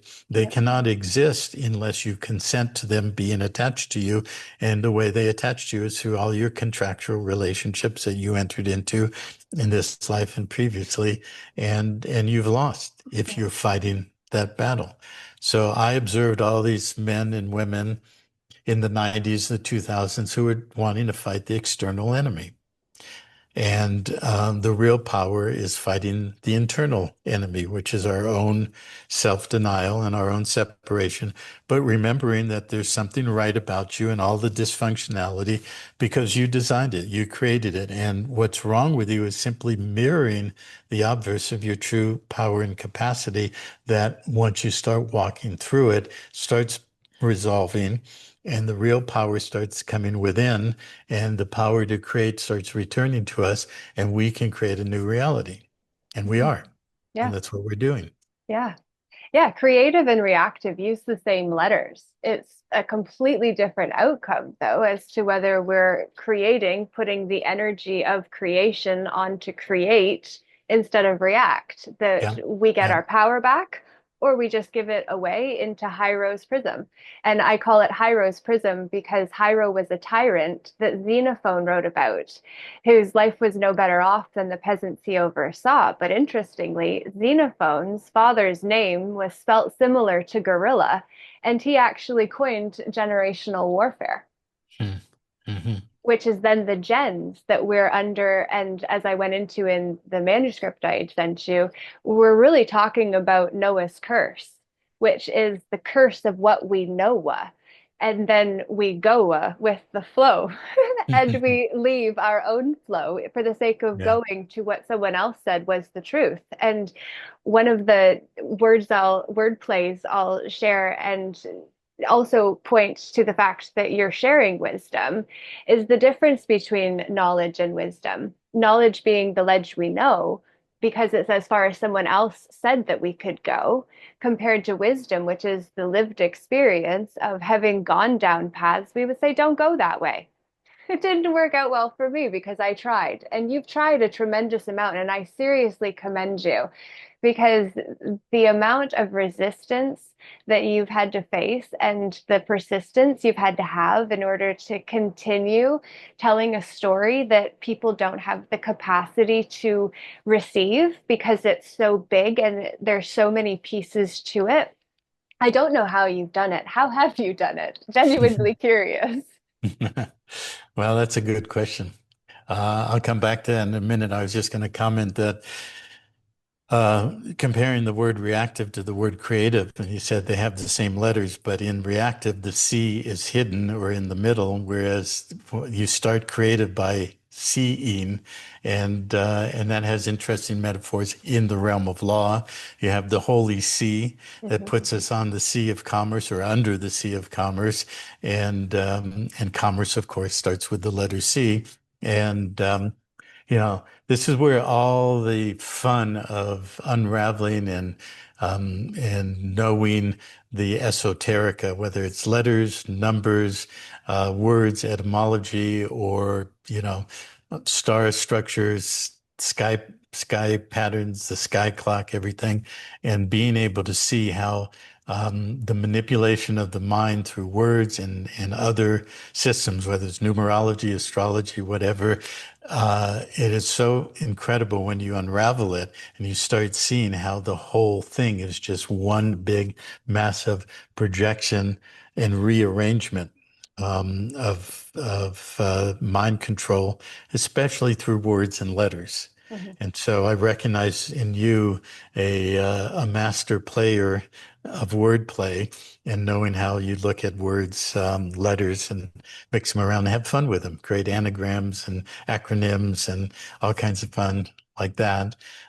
So creative is just pulling the hidden sea so you can see who you really are and get out of this sea of commerce that is controlled by the Holy See, Mhm. which comes from, the Vatican or calling itself the Holy See comes from Latin, which is Situs Sanctum, which basically means the holy seat, Mhm. and but it's defined or retranslated in English as the Holy See.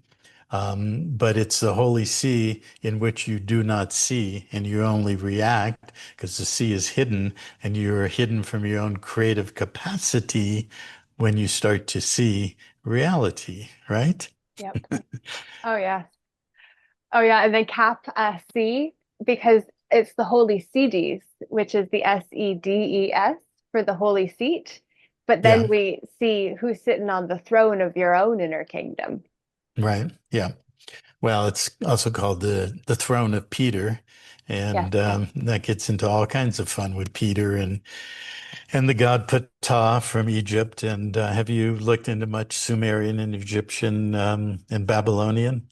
Not not very much. I have three friends that come to mind that one is an astrologer that's done an amazing work that way, and another, well, they're artists. They're artists and creatives, but they have a lot more historical understandings. I've just pieced together pieces of this story and others also. And when I came across your World Bondage series, or Breaking Free, I can't remember how you call the title of it, but I would love for you to speak into that after you say about how you persisted.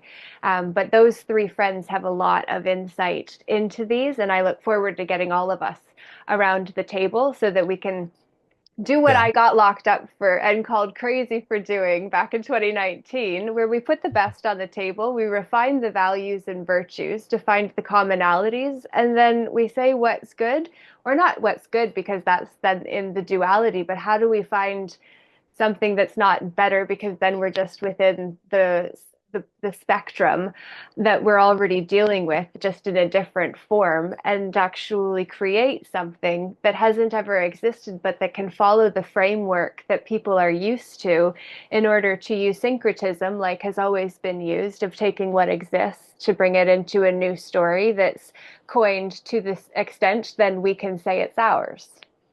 Hmm. So speaking of which, I've read that in your book, your preface. So you ended up going to court and they ended up sending you to a mental health facility It for, had happened in advance of that, actually. oh, okay. I got locked up I got locked up September 27th, 2019, because I called the police to report the system was corrupt. The police are in on it. There must be some good ones. I'm here to help bring peace to this world. So take me to your leaders.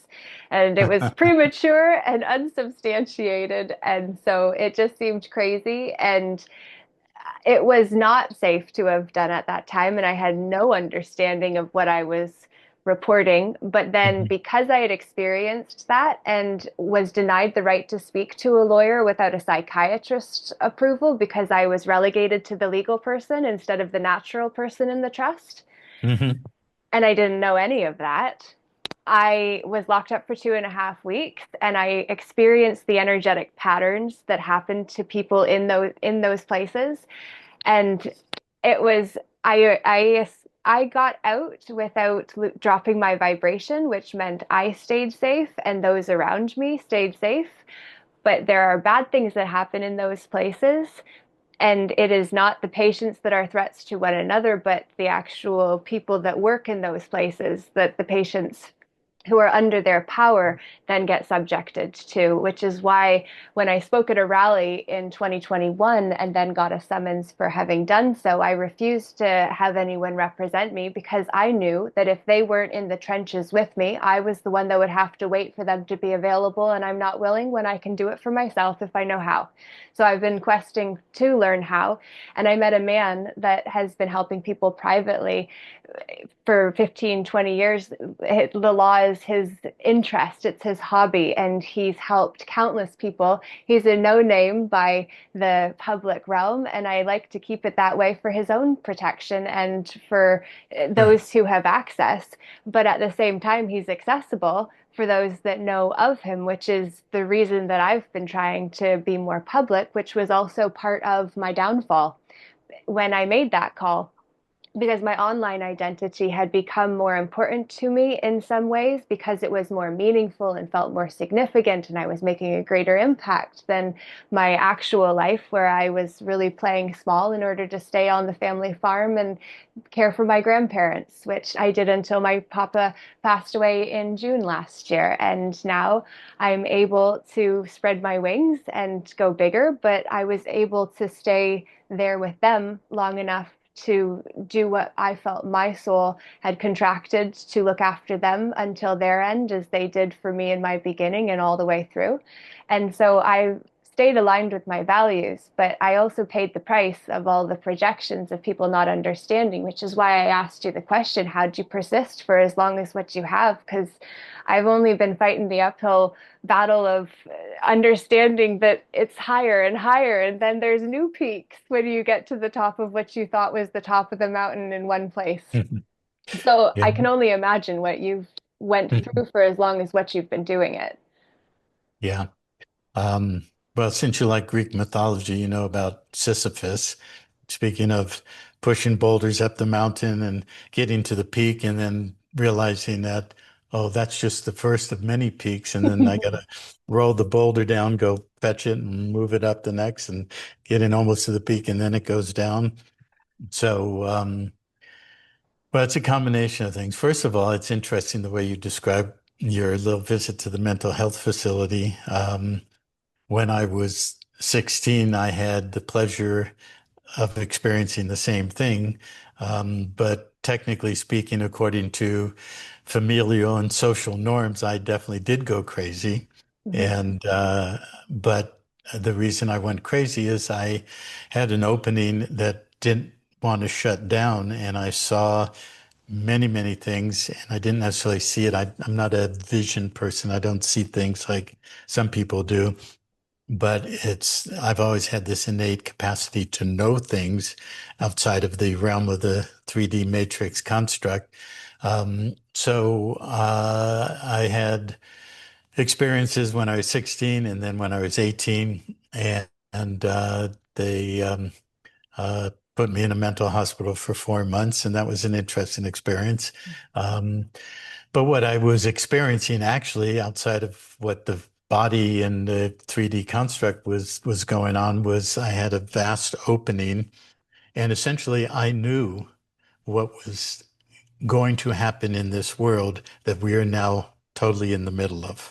And I knew it very, very as a whole, not necessarily all the particularities of each individual, but now that we have entered into this and over the course of the last 10 or 20 years going into it, it's like my experience has been walking into the center of what I was totally in and experiencing and knowing Wow.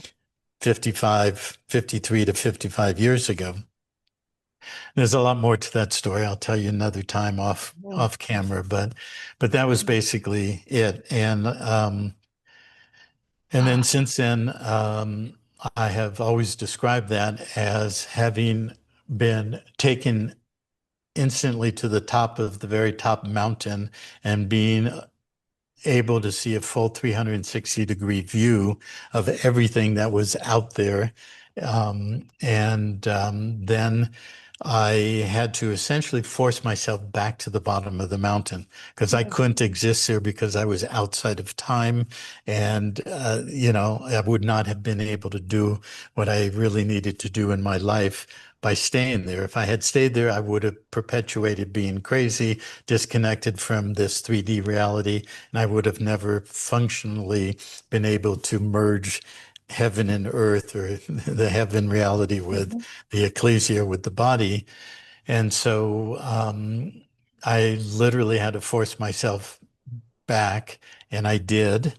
And then as I sort of gathered my faculties back, I knew that I had to walk back up the mountain, that I had to take every step, that the instant helicopter ride to the top wasn't going to cut it. I had to know it. So I had to walk it and go through every layer of it in order to embody it and to integrate it. So that was 53 years ago.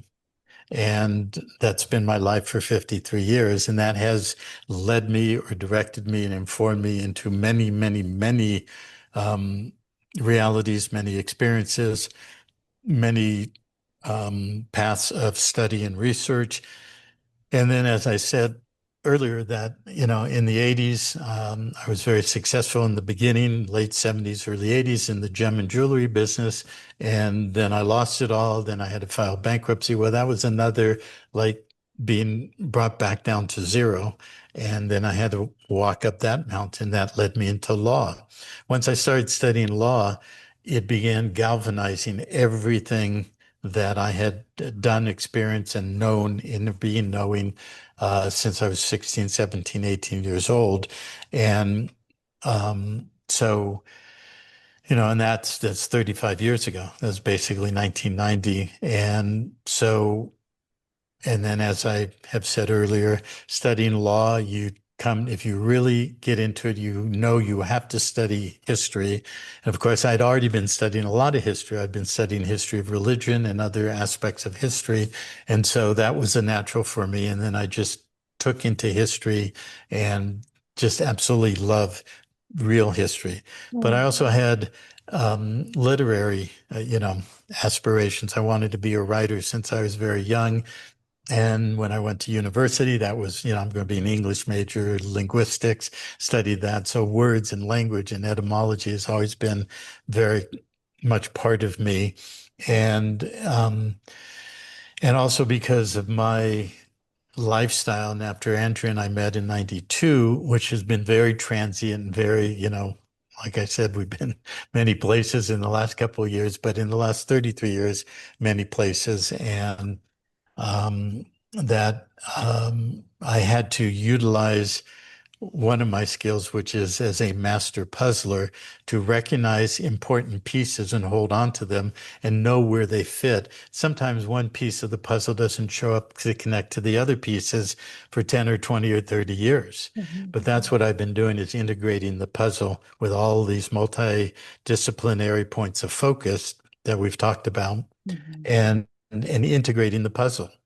And at this stage in the game, I could definitely say, due humility, that we have cracked the code of the matrix and figured out the multidimensional, multi-layered puzzling of the construct and the reality that we're in.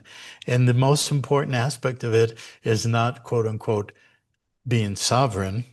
In the legal monetary sense, the most important thing is being solvent. Solvency means you are not attached or entangled with any form of bondage or debt obligation. So the Mm. work that we do is about seeking and achieving solvency. And this is where many people go off in the rabbit trail. Oh, I want to be sovereign. I want to be free. But you're still attached. And all these people who are teaching what they call status correction and all the rest of it, they're all bonded up to the hilt. They are Mhm. so attached and they're so connected or attached to bondage that you can't be free. And that's not even mentioning the multidimensional aspect of rescinding, the karmic contracts and all the rest of it. And so um, solvency at a quantum whole of our being, including legal and monetary, is one goal point. Okay.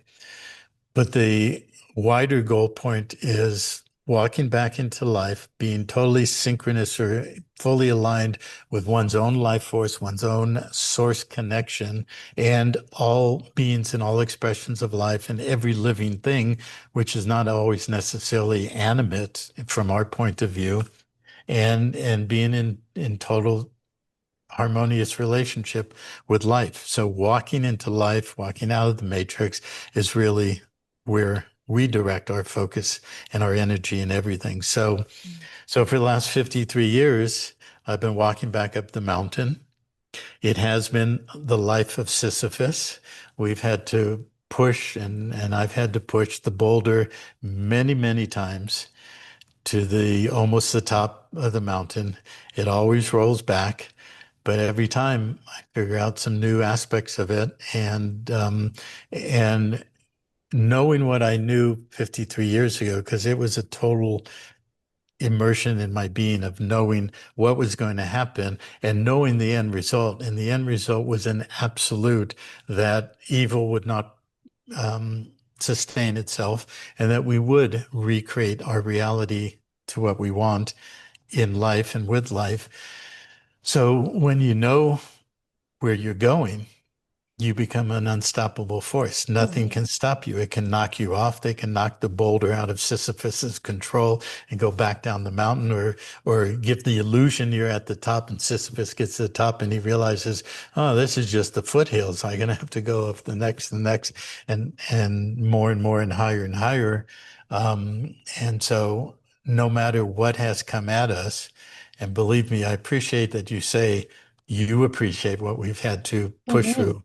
But trust me, you don't know a tenth of a percent of it. It's quite a story we've lived.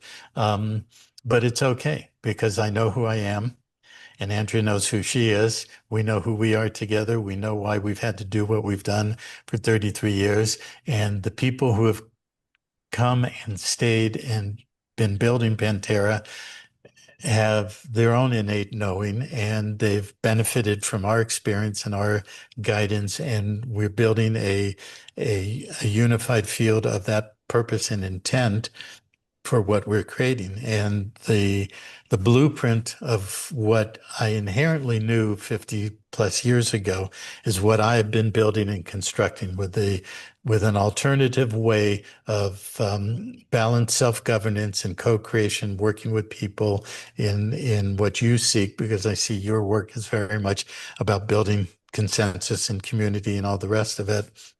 And part of what we've had to deal with is all the projection, all of the undermining, all of the collateral and undermining attacks Mhm. of people who show up and say, "Oh yeah, I see it," because it's easy enough to see Mhm. what we put out as an ideal, but to sustain it and build it within oneself and to know it in order to create it, that's where the hard work comes from or comes in, you know. Mhm. And there's a line in T.S. Eliot in a poem, which is between the idea and the act falls the shadow. And many people resonate with the idea. So if Mhm. you talk about Socrates with the real and the So unreal, or brilliant. the Platonic cave and the shadow versus what's real, and how to integrate the substance of one's being as real with the shadow and walk through the shadow between that ideal and the act being the fulfillment of the intent, that's the shadow. And that's where facing oneself and the personal work and all of that comes in.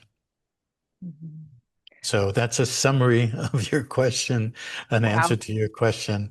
The detail, we'll share as we go along. Well, I am grateful to be privy to any of it because it's epic, most certainly. And when you were speaking, I hadn't thought of the word solvent as like the SOL for the soul of the corpse, and then the vent. So it's like the spirit aspect as being solvent because then the soul is being vented. And I saw it almost as if it were a volcano as a visual when you were saying solvent. And then it was like, oh, there's the soul in the vent. Oh my God. So that was what Mhm. was happening in my head when I got really excited. And I apologize for being No, don't distracting on apologize. the Yeah, screen when it was just, wow, that is so significant because I've been speaking to this fallacy of sovereignty since it dawned on me that it's just perpetuating more of the same. And I thought it was interesting because it came to me, souveraine, which under no queen would be a better way than souveraine, though both are equally bringing the queen into the frame. And to step out of the titles is to actually get back to essence versus form.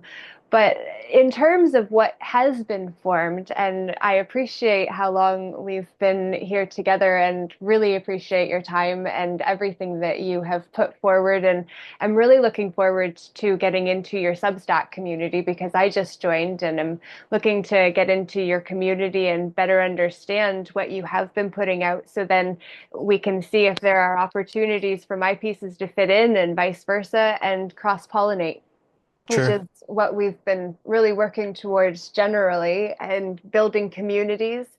And just with that jeH concept, to recognize that if you're focused on the same point as I am, here's the triangle beginning in terms of where our energies are focused now on a shared point. And so it's that simple when we then see we're both under that which we focused on. It's an interesting way to just frame it. And I had that idea when you were speaking after, and it's just this is the beauty of iron sharpening iron, of the ideas that come when great minds come together with great heart in order to do what you've already started. And so I'm looking forward to getting into. And the question in the long commentary is around how people really can plug into your work and access your community. And then once engaged, what's the onboarding process for people? Sure. Okay. Um, and I'm going to put that aside for a moment. Okay, perfect.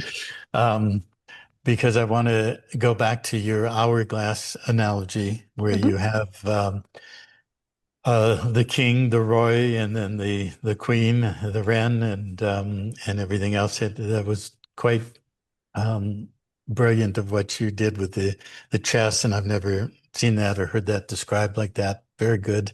Thank Um, you. and but it's interesting because you started by saying the king, ROI, because you're in Eastern Canada, and there's a bit of influence with the French over there. By the way, Andrew is Canadian. Right. She grew up in Calgary and Oh, and then moved west and ended up in Vancouver and Victoria. Um, but anyways, you started by spelling Roy, ROI, and then I immediately thought of, well, in the financial reality, ROI stands for return on investment. mhm.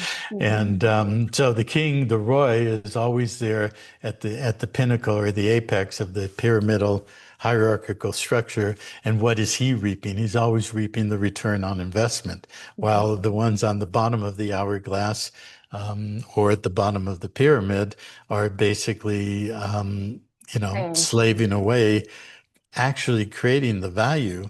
And by creating the value, but with the split, the debt system, the double entry book trust, and you have the debits and the credits, the way the monetary system has been constructed is that all of the within the containment field of the controlled legal monetary matrix reality, which includes very much bankruptcy and how bankruptcy works and the different levels of law, admiralty law, canon and ecclesiastical law down to corporate, commercial, and all the rest of it, that the system is designed that the ROI always goes up to the top, to the king. But it's a separate, it relies on that split reality, whether it's the cross T where we're crucified on the debt and credit side, where the zero sum never is realized by the actual creators of value.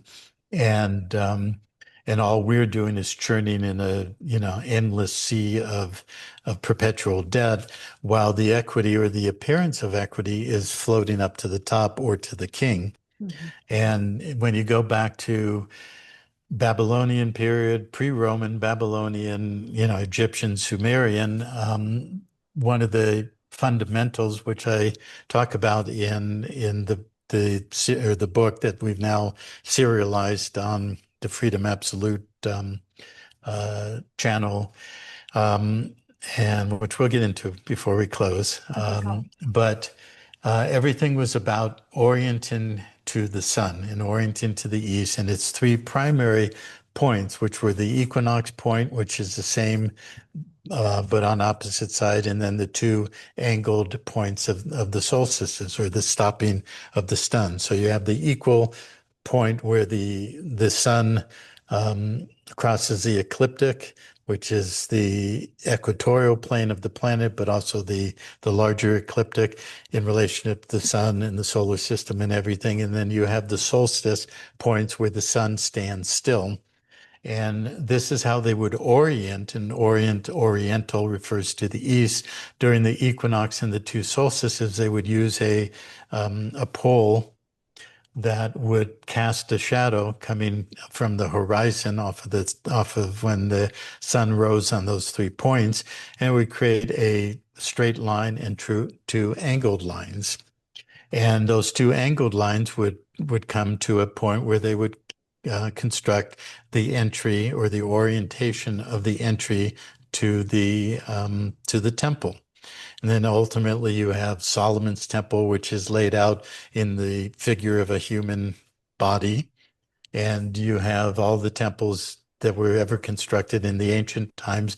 They were always about the entry to the two pillars, but the two pillars controlled who and what would be allowed in and to what level and degree, which of course is reflected in Genesis, the first book of the Bible, and it's reflected in the Masonic esoteric symbology of the two pillars called Joaquin and Boaz. You familiar with that at all? No, but while you're saying this, I'm seeing because I've seen you explaining this before, but I haven't ever thought it as the father, the son, and the mother. Yeah. Yeah. Well, triangulation, we could go back to the Gurdjieff work, which is the first step in rising yourself above the dialectic or the split reality and the polarization of the binary coded AI construct is triangulating. It's called the law of three. When the conscious being is present and can triangulate the two polar realities, or the thesis and the antithesis. And the real synthesis is not what goes beneath, that's controllable by the control matrix of the system, but is capable to be held in balance by your own conscious awareness. So that's the law of three, and that's the inversion of the pyramid, so that where the pyramid has the base on the bottom, you flip it over, and you're able to hold those 2 points and not be forced into extremism on one side or the other. And obviously, we can see that mass social programming and control comes from playing both sides against the middle, divide and conquer. So, yeah, it can be the father, mother, child, but more generically, it's really the masculine principle and the feminine principle, which we have been split Mhm. from within ourselves. And the masculine principle is our will, our directive capacity, our capacity to direct our will and our intent to create something. It has nothing to do with male bodies or female bodies. And the feminine principle is the ability to hold the field and to regenerate, because our regenerative capacity is our natural way of being, as opposed to where we are in the matrix these days. So those two poles create the dialectic, or the control function of polarizing, and the ability to enter, or the refusal to allow entry into the temple.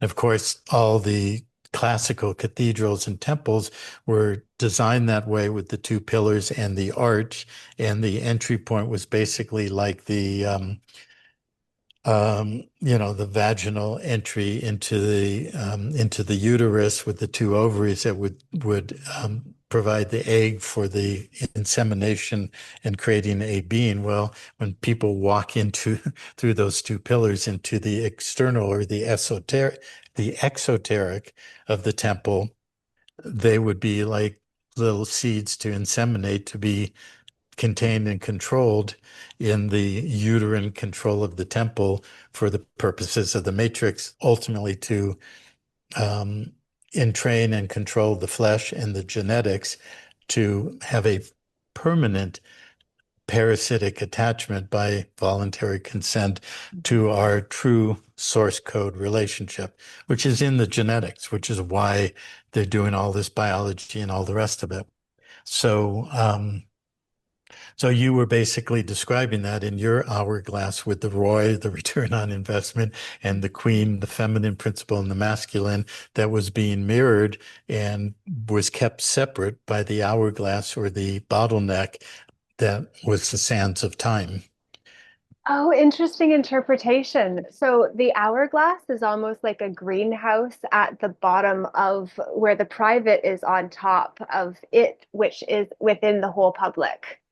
Right. So, so that actually came to me because when I was locked up, and the 10th floor, I call it in my book, my 10th floor nightmare, Mm, because I saw the energetic patterns. And as soon as we walked in there, it went crazy. And I saw how patients are separated from the family, how the guards, or the professionals, avoided eye contact with the patients, mm, which was an intentional dehumanizing practice. And then I asked for my lip balm 3 times. And it was only, I just was curious because the first time I was told, I'm doing something more important than your request. I'll get to it if I have time. And I was like, well, that's rude. And I didn't say anything. And then I asked again, and they said, I'm doing something more important than your request. I'll get to it if I have time. It's like, oh, that's the same answer. And so I asked again, got the same answer, and never got my lip balm. And it was actually removed from my belongings when I was sent to the next place. So the one thing I asked for was taken out. And mm, there were a lot of things around it. But the reason I came up with that analogy is because in that place, I know how to play chess. And I was saying that I was playing the game like either a king, a horse, the knight, which I called the bishop because I thought it was the bishop, and then the pawn. And those were the only three characters that I could see playing with, or I was speaking as part of my expanded state, which was also part of what led to making that call, which is a longer story that isn't for today. And I don't even like to necessarily have to go into it because of how much of our energy gets locked into the moments that become memories with energy stuck, which is exactly what we're talking about when we're actually talking about those debts. Those debts are moments we didn't solve, that we left energy of us, our essence, in so that our soul would retrieve them before we left the reality space of now, where we can retrieve those moments, but they will show up as a huge eruption. Like when we get triggered over nothing, it's because we have all of that which was unresolved now coming up to be solved in the moment something small happened and created a huge reaction. It's because that was trapped.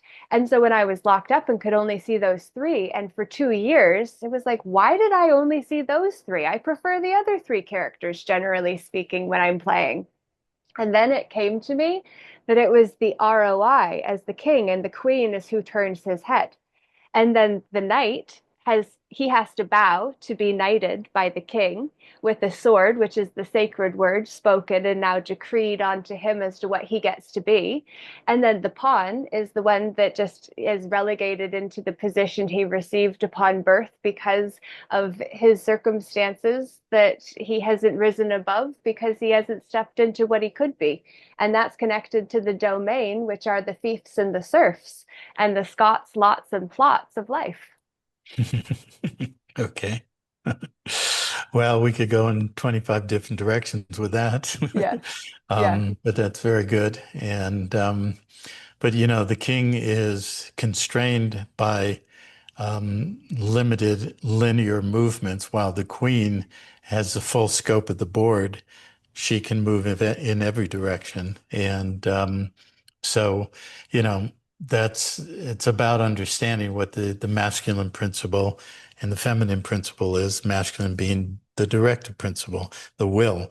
And the will is something that is completely bleached out in the indoctrination program with schools and religion and so forth that, you know, I mean, it's so obvious when you know it and you see it that the mass of the population has been basically turned into will-less automatons, and that's what they want.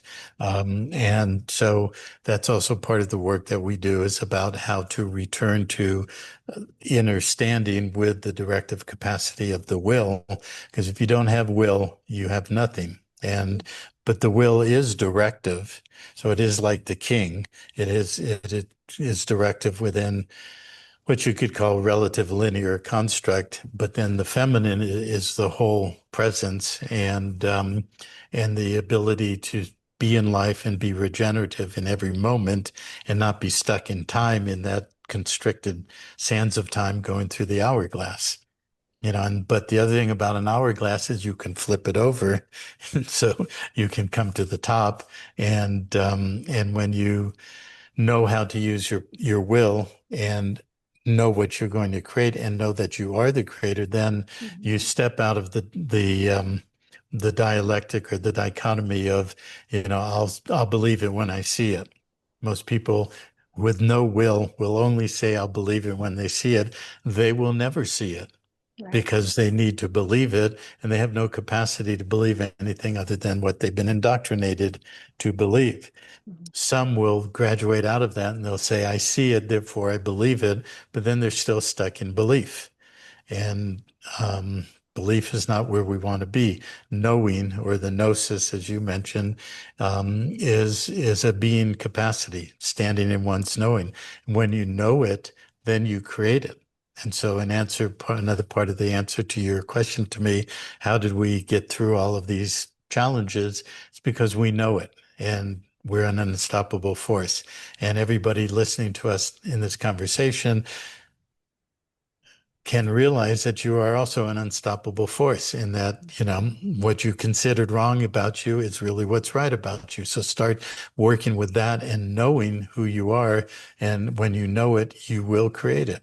And as long as you stay focused on what you know, nothing can stop it. Maybe it can knock you off track for a while, but it won't stop you unless you stop yourself. Amen. Amen. Yes. Yes. Thank Amen. You you. mean that Marduk guy, Amen Ra? You mean that guy? Amen, Ra. I don't know the story well enough, but no, I didn't mean him. But I also didn't I mean I all I know. men or amen. And this is the thing, though, when you get linguists together that really get it and have done the work to create little memory tools of our own together, and then we lay it on the table as a smorgasbord that people can pick and choose the pieces they want. That is the beauty of life and what you've created and what you're doing. And I'm so looking forward to being able to plug into it because, yeah, this is such a deep dive that for someone that is brand new to you, their mind is just going to be exploding and wanting to know when this can happen again. So I definitely want to have some conversations with you about potentialities for certain. Okay, sure. And And yeah, yeah, we can go in both directions, go back in time and talk about the roots that I've studied quite extensively with the construct of language, religion, and the two pillars and all of that. I'm just thoroughly fascinated and have been for a long time with the Sumerian and Egyptian and Babylonian constructs because that has underwritten everything that we have today, the social structure, the religious structure, the political, the everything, and fundamentally through the language and the constructs of the mind pieces. We'll have a lot of fun. We can have more conversations and we can go into all of that. yeah, Uh, but I think we should probably conclude. And so let me take a few minutes and just answer that last question about how to access where we're at, what we're doing, and where we're going with that. So uh, so basically, we began formulating Gemstone University about 12 years ago, the website, and put all of the materials, everything that I wanted to put in there. And my goal and my objective with Gemstone University was to build a completely comprehensive, multidisciplinary, multidimensional learning environment to cover all these things that we've touched on. Basically, Gemstone University was envisioned by me as an outpicturing of my own mind and all the things that I'm totally enamored with and fascinated and love to study and research, and especially the master puzzle of putting all the pieces together. And a big part of it, the way I like to present things, the way we built, with very, very limited resources, what Gemstone is. And Gemstone was only just a seed planting and a sprout of a few little seedlings. It's not anywhere near where we're going with it. But a major part of it was to create disconnect for people, create mental tilts, break down the programming, bring up the cognitive dissonance so that what you thought was real in all these different areas starts breaking down. You start learning and realizing and eventually integrating none of it is real. It's all a construct. It's all a projection, an immersion, an obverse reflection of the true template of life. You have to break that down. And so people show up, and we've had literally thousands of people to work through. People show up with their own concepts, whether that's in law or money or esoterica, all these different subjects. And actually, in our experience of the last 10 to 15 years, very few people can let go of what they think they know. And the Gemstone University, and now expressed as University, is fundamentally a process of breaking that all down. And so it breaks down identity, because people identify with what they think they know. And don't tell me what I know is wrong, whether it's religion or new age stuff or law. And because if you do, then you're fundamentally undermining my identity. mhm, People don't like that. mhm, Okay. But the stalwart of heart and will and intent have persevered through. And almost to every being who has stayed with us, they have gone through that process of the breakdown and then were able to rebuild a new reality perspective on what is actually more real than the mass consensus hallucination that people take as reality. So we started building that in 2013, and we started formulating the nature of membership, being a member of the society. The whole concept of the society came about with some work that I did with some people in the late 90s, early 2000s. And what was the initial creation of the documents that we created, Pantera, back in early 2002. And back then it was called Pantera de Oro. Yeah. And the reason was I wanted to just call it Pantera. And Pantera had a double or triple entendre, meaning pan being across, terra being the earth, and Pantera being the Latin or Spanish word or Romance language word for panther. And the genus or the generic name for the felines, you know. So, and a panther represents power, grace, agility, stealth, and inner knowing and all of that. So it had that double or triple entendre across the earth. Panther, Pantera, the um, the embodiment of all those principles. And the guy I was working with, it was first put forward as a corporation soul, and it was recorded on the record in Washington State. And the guy who was there in Washington went to file it, and it was just written as Pantera. And he called me and said, you know, you can't have Pantera because it's too close to an already existing registered entity. So I thought for a minute, I said, well, put Dioro for of gold or golden. So then it became the Golden Panther. And Amazing. and so but those original documents was about creating an office or a corporation soul, but also a society. But I didn't know anything about that. I didn't know what that meant. So, but it was a seed planted in 2002. When we started building Gemstone in 2013, certain things happened that made me realize and wake up to what we really had. That what was really an office as a corporation soul within the context of a society. Then I started studying society. Where does that go back to? Well, you go back to the city of London and the original guilds and fraternities that were formed as a society. And then what emerged out of that that became known as the Law of Nations. And if you read Vattel in those volumes of books called The Law of Nations, that everything in the geopolitical construct was based on as a false bait and switch. Everybody thinks, well, the nation, in fact, in your writing, I saw and learned something where you took the root of ATION and what that really means, as opposed to when you put an N there. And if you study Franco Collins' work, if you're familiar with him, Brilliant. the what a nation is and what the bait and switch of the nation, the law of nations, United Nations, and everything. It was a way to get people to believe that the nation state was a construct that was normal and natural when Mhm. it was everything but that. It was utilized to contain tribal or regional realities that were conflictual to begin with and cause them to fight each other for the political and the financial power that was contained within the bordering of that so-called nation state that eventually became bankrupt corporate nation states.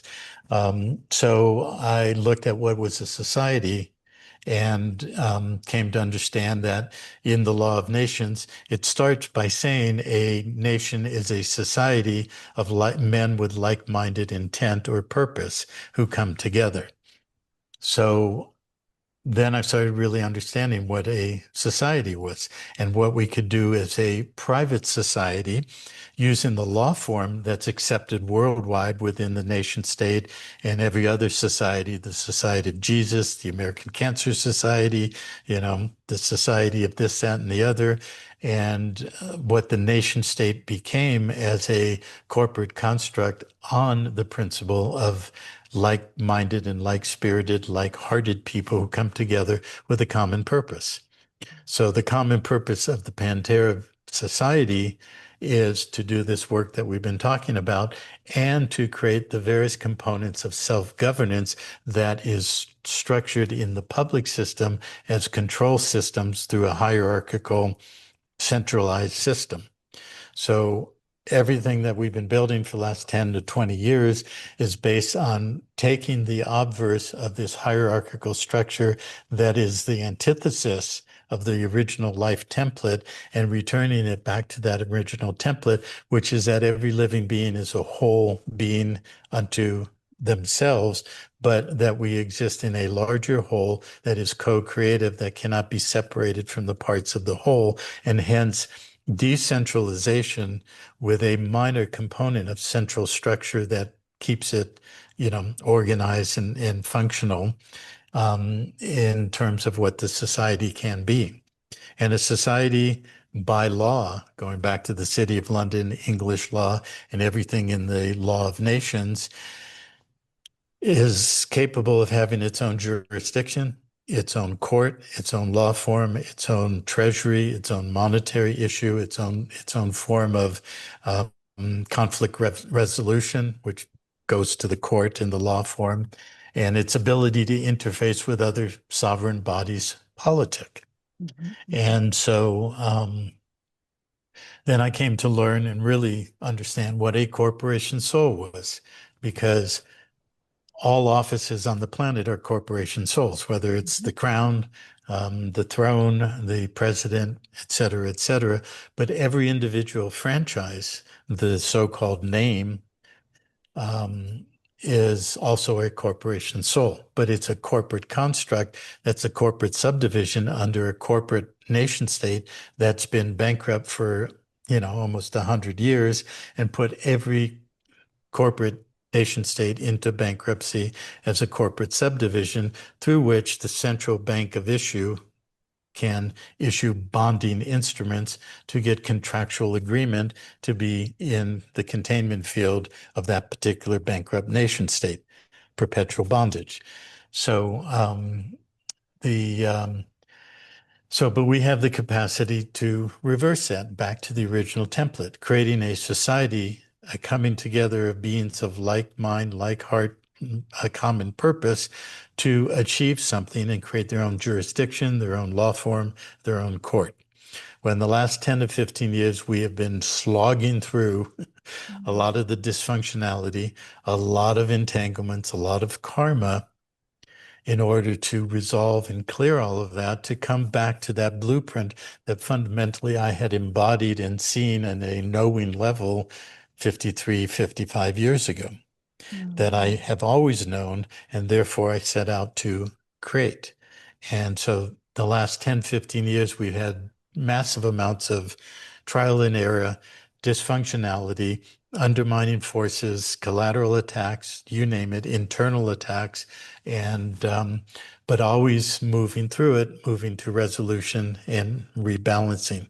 And so we've birthed and nurtured, now sort of graduating from its infancy state into a toddler or even a young being who can walk on its own, his or her own, um, as a model and a template for how we can build, recreate a system in this reality, in this creational field of self-governance in co-creative community or communion with a common ground that honors the life force in all beings participating and honors the individual expression of that, but the commonality of the collective whole, so that we have collective whole side by side with decentralized and distributed structure.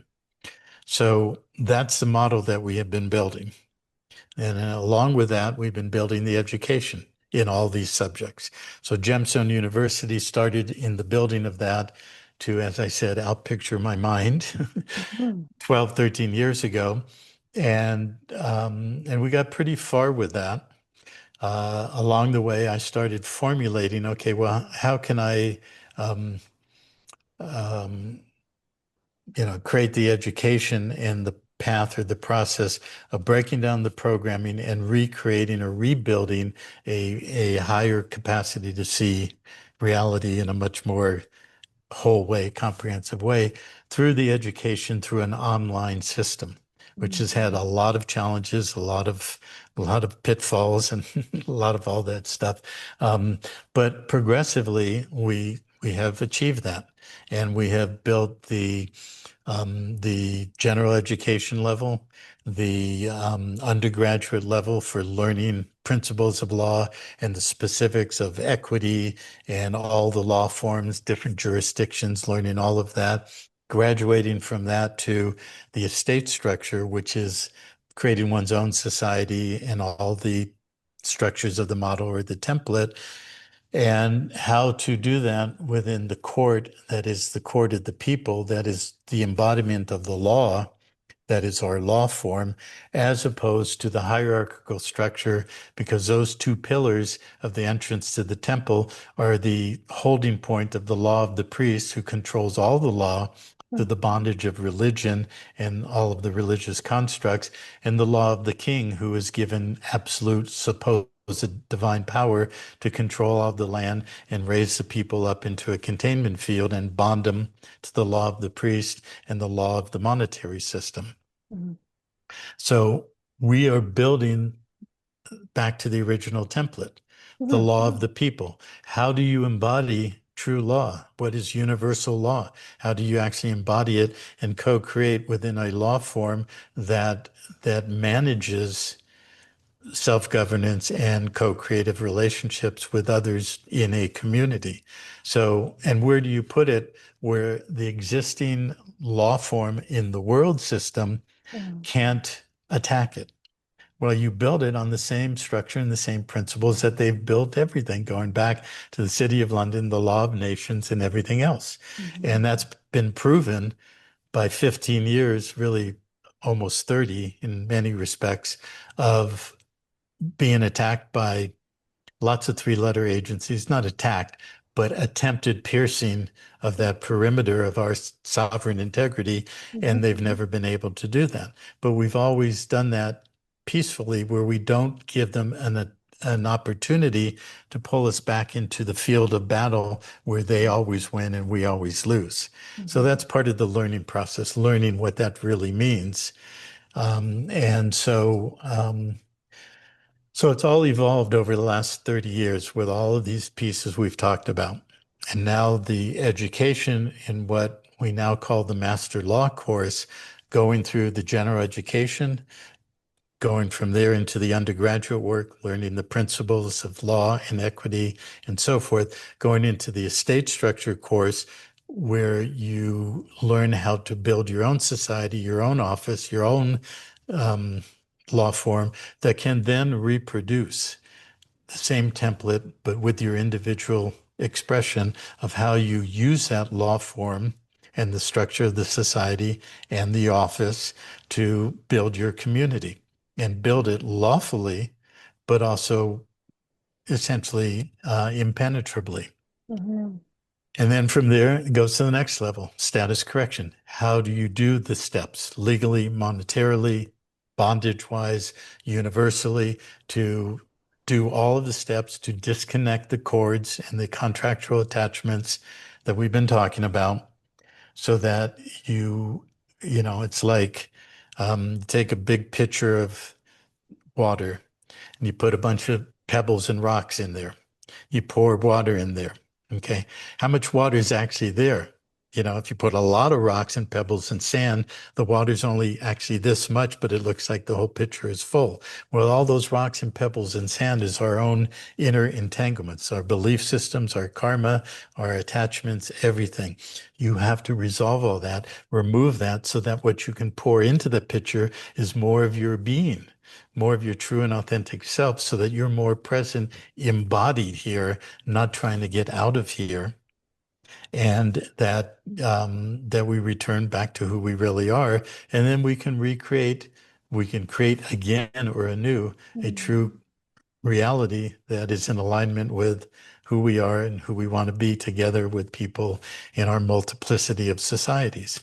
And that's really what status correction in Pantera is. It is lawful and it is addressing the law and the monetary and the bondage, but it also has all the component parts of everything we've talked about in this call. Fantastic. So that's what Pantera is. That's what Gemstone University is.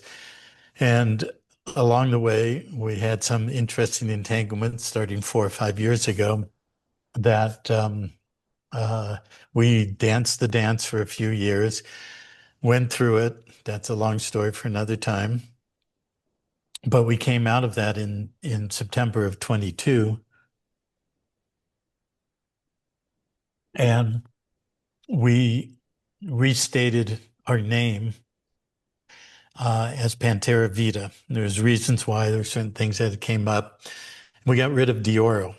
And what we realized in the process of doing that is Pantera Dioro had to do with the gold, with the alchemy, the alchemical process of removing the dross and converting or transforming the base metal into the refined precious metal of our true being, the aura, the golden aura, AU, of our bioresonance field. We did that collectively as Pantera, going through all of our karma, all of our shit, and everything we had to deal with.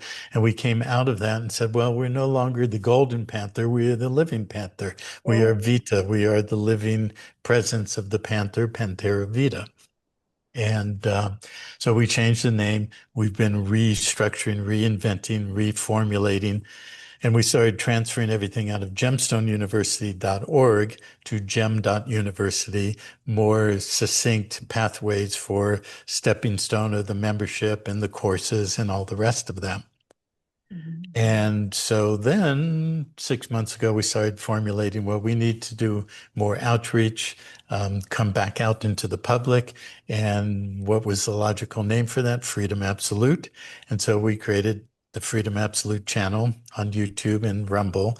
And then we created Patreon and the Substack and set it up so that one who wishes to join what we're doing becomes a member by joining either Substack and or Patreon, just one or the other, becoming a paid subscriber, because we did an experiment for 5 years where nobody paid for anything.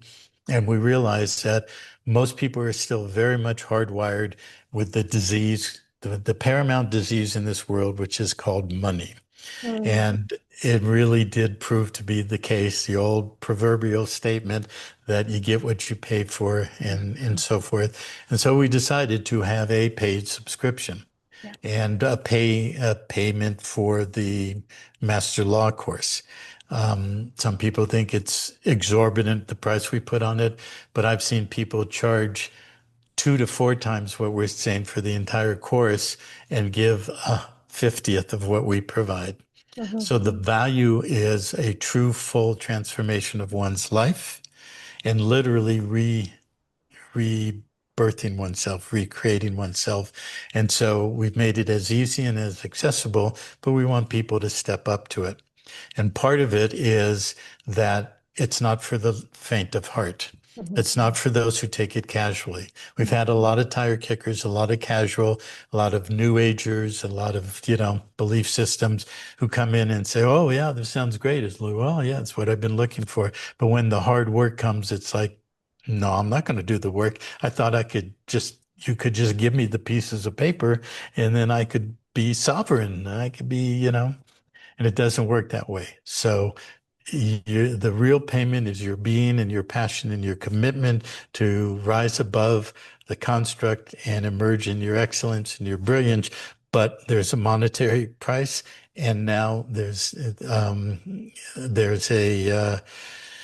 price of a real commitment. Your will. You have to have will to go through this, because if you don't have the will, it's like you asked me the question, well, how did you go through all of this for 50 years? Because I built my will, and my will directed me, and it would not be stopped by anything external or internal. So that's part of the price that is required. I won't use the word reward. That means back in the prison being a ward again. Right. But the emergence of the real value of who you really are is priceless, and it's unprecedented. Hmm. And I could definitely say, and many people who've been with us a long time say, there's nothing like what we're doing with Pantera. And what we're really doing is we're coming together with people who did come into this reality, took on the clothing of the realm. They know who they are. They may have lots of dysfunctionalities, but they know that they have to step into them, to heal them, to face them, and all of that. And they know that coming out the other side, they're going to be powerful, they're going to be capable, and we're going to be able to build a new reality. And so this is what we're about.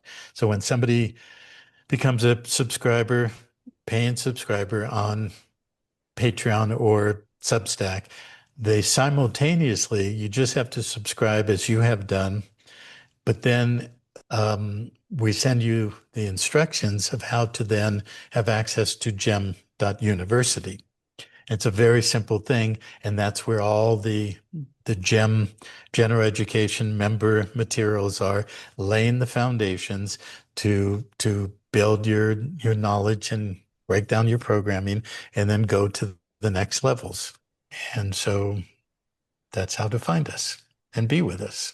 Amazing. Really looking forward to going through that process and to uniting with others who are committed to doing the inner work and have the outer results as well that come from daring to do the tough stuff of actually taking your hand onto a pen and to craft what is going to be our terms and definitions and to create and hold our own courts. And actually, I have held court. The officials didn't come, but I did actually help my friend that I had mentioned to call court, and I hosted it. And the ones who needed to speak were there to do so. The ones who needed to hear didn't come, but that's because they had been put on notice in their private capacity, which meant that even while serving in a public position, their conscience was still what was paying, which is what that T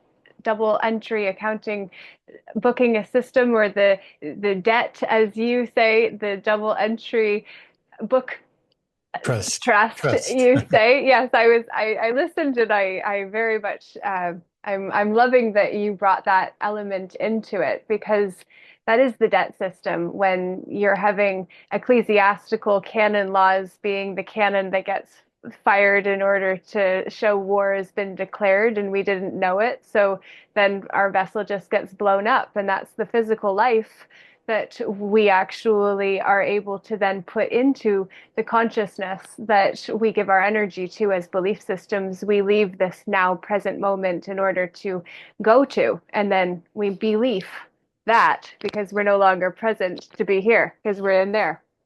So that is absolutely brilliant. And I was watching The Wheel of Time, the series, and it was actually speaking too about the leaf versus what they were referring. The leaf were the free people, or the traveling people, and they said we're leaf, but you're something. I didn't capture it, so it isn't able to be retrieved in this moment. But it was just striking me as significant, because all of the things that we see in pieces that we pull into our reality, like this interview for who are watching the replay of it, it's come now because of our own readiness and ability to bring it to us. So we'd love to know what you who are watching have to say about all that you heard today.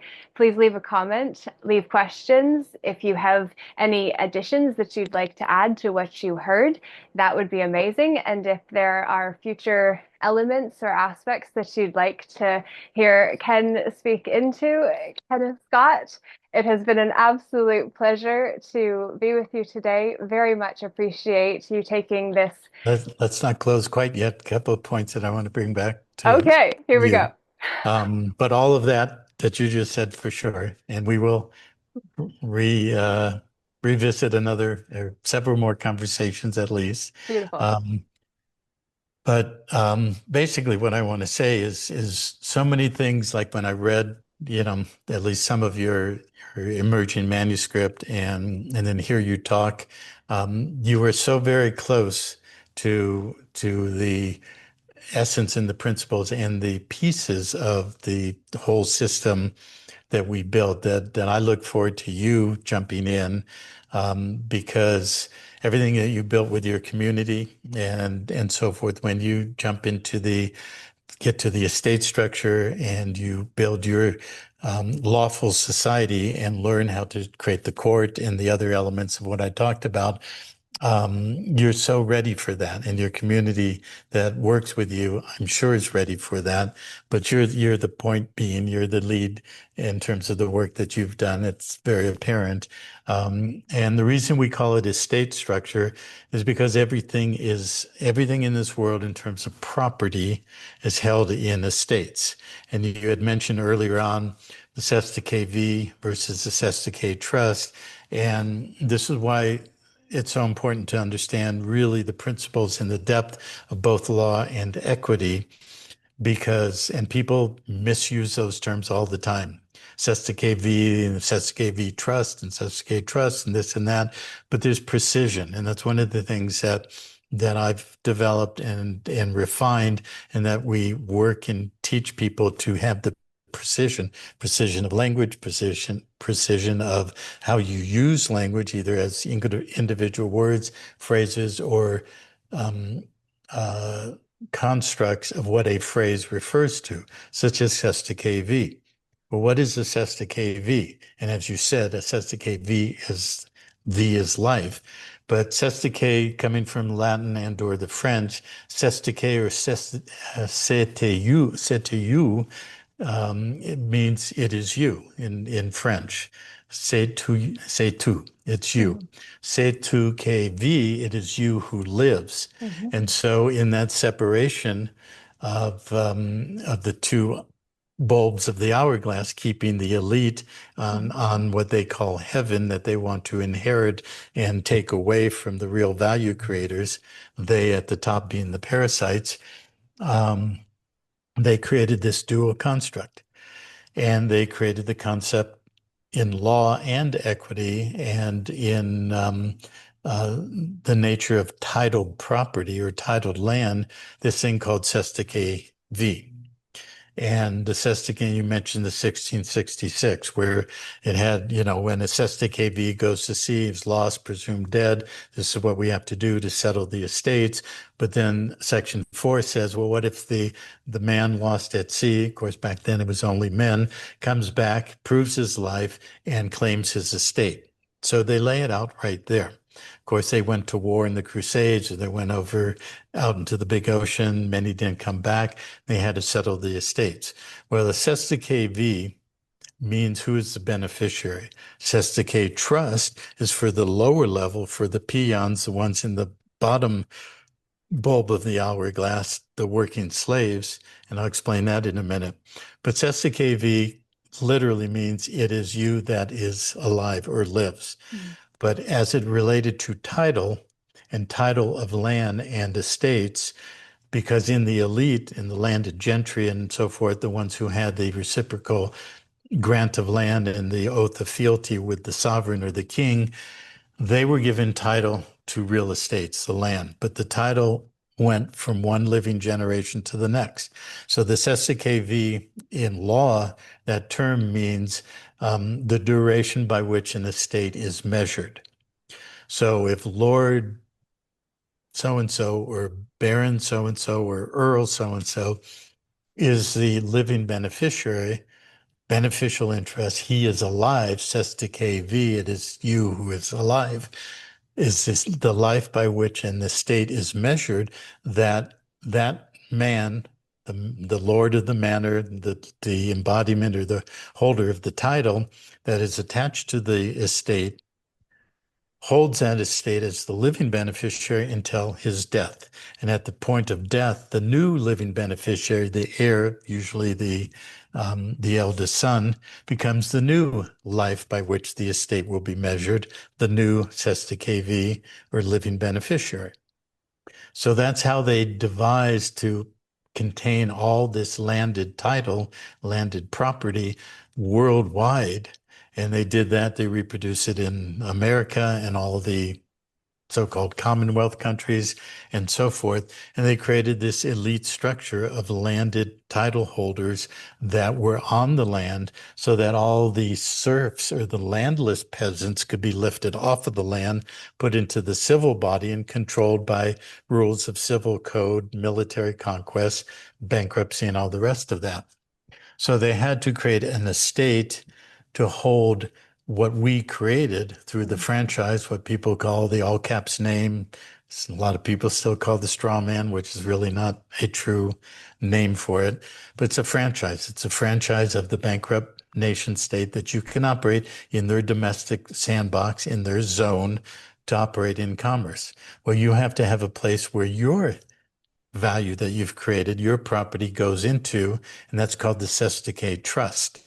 It's the beneficiary of everything that was created by the franchise, but you don't get to have access to it. You will never have access.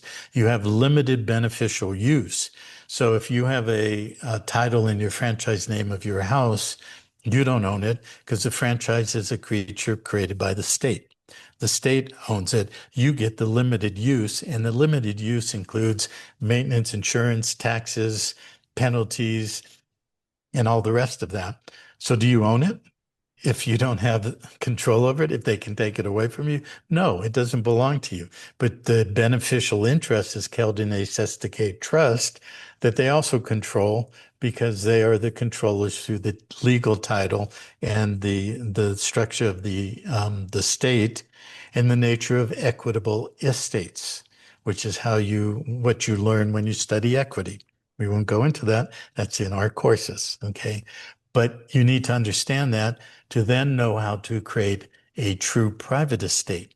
That's why we call it the estate structure, how to create a private estate, but any estate has to be domiciled in a jurisdiction. Well, Pantera has perfected its sovereign body politic cognizance within the world system as a jurisdiction. And that's been proven by the last 20 years of what we've done. So in our court, the court of the people, the law of the people, not the law of the trust, that's where you create your own estate, you create your own society, you create an office that holds all the assets and equitable interests that belong to the society to direct for the benefit of the mission of the society, and you learn how to operate that. That's what our estate structure is all about. And there's nobody teaching that except for Pantera that I've ever seen or come close to it. A lot of people have the trappings and the superficial, but we teach the substance. We teach the knowledge and, like you said, the ledge of the knowing, that you're on the leading edge of the knowing of how you can actually be and how you can operate this and build a new estate. So everything you've done in building, you've essentially built your society, your estate. Now, in walking through these courses, you'll learn the precision of all of the components of how to do that and how to truly create your court, your jurisdiction, and so forth, and be able to work with your community and your people who will be like little seedlings that will then birth out of your society and start creating their own societies. That's the whole model. It's decentralized, but it's central in terms of the the model, the template, and how to decentralize and distribute the structure that we've basically perfected. So that's where the estate structure, how that relates, how it relates to what's assessed to KV, what's assessed to K trust, and why you cannot build in the current system what you want to create as a perpetual living legacy for the future in their system. It has to be in a new jurisdiction, a new system. That's what we've created. And that's what we invite everybody who would like to really take this on. If you're not faint of heart, if you can deal with the things we've talked about here, you know, please come have a look. It doesn't take much to subscribe to Freedom Absolute, and you start learning. You will then have access to the GEM level, general education.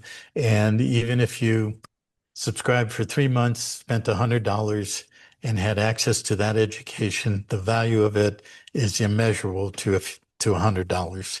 But I can guarantee you those who are really ready for this, as you are, Laura, no doubt, are going to take to it like ducks to water, and we'll be quacking around and having a great old time laying duck eggs and playing pinochle on the shoreline and having fun and rebuilding our new reality. I love that you said pinnacle because I have no idea what that is, but pinnacle is absolutely what we've been climbing towards, and Yep. that is what today was an expression of. So thank you sincerely for your time, and to everyone who joined us, have a fantastic day. Thank you. Bye-bye.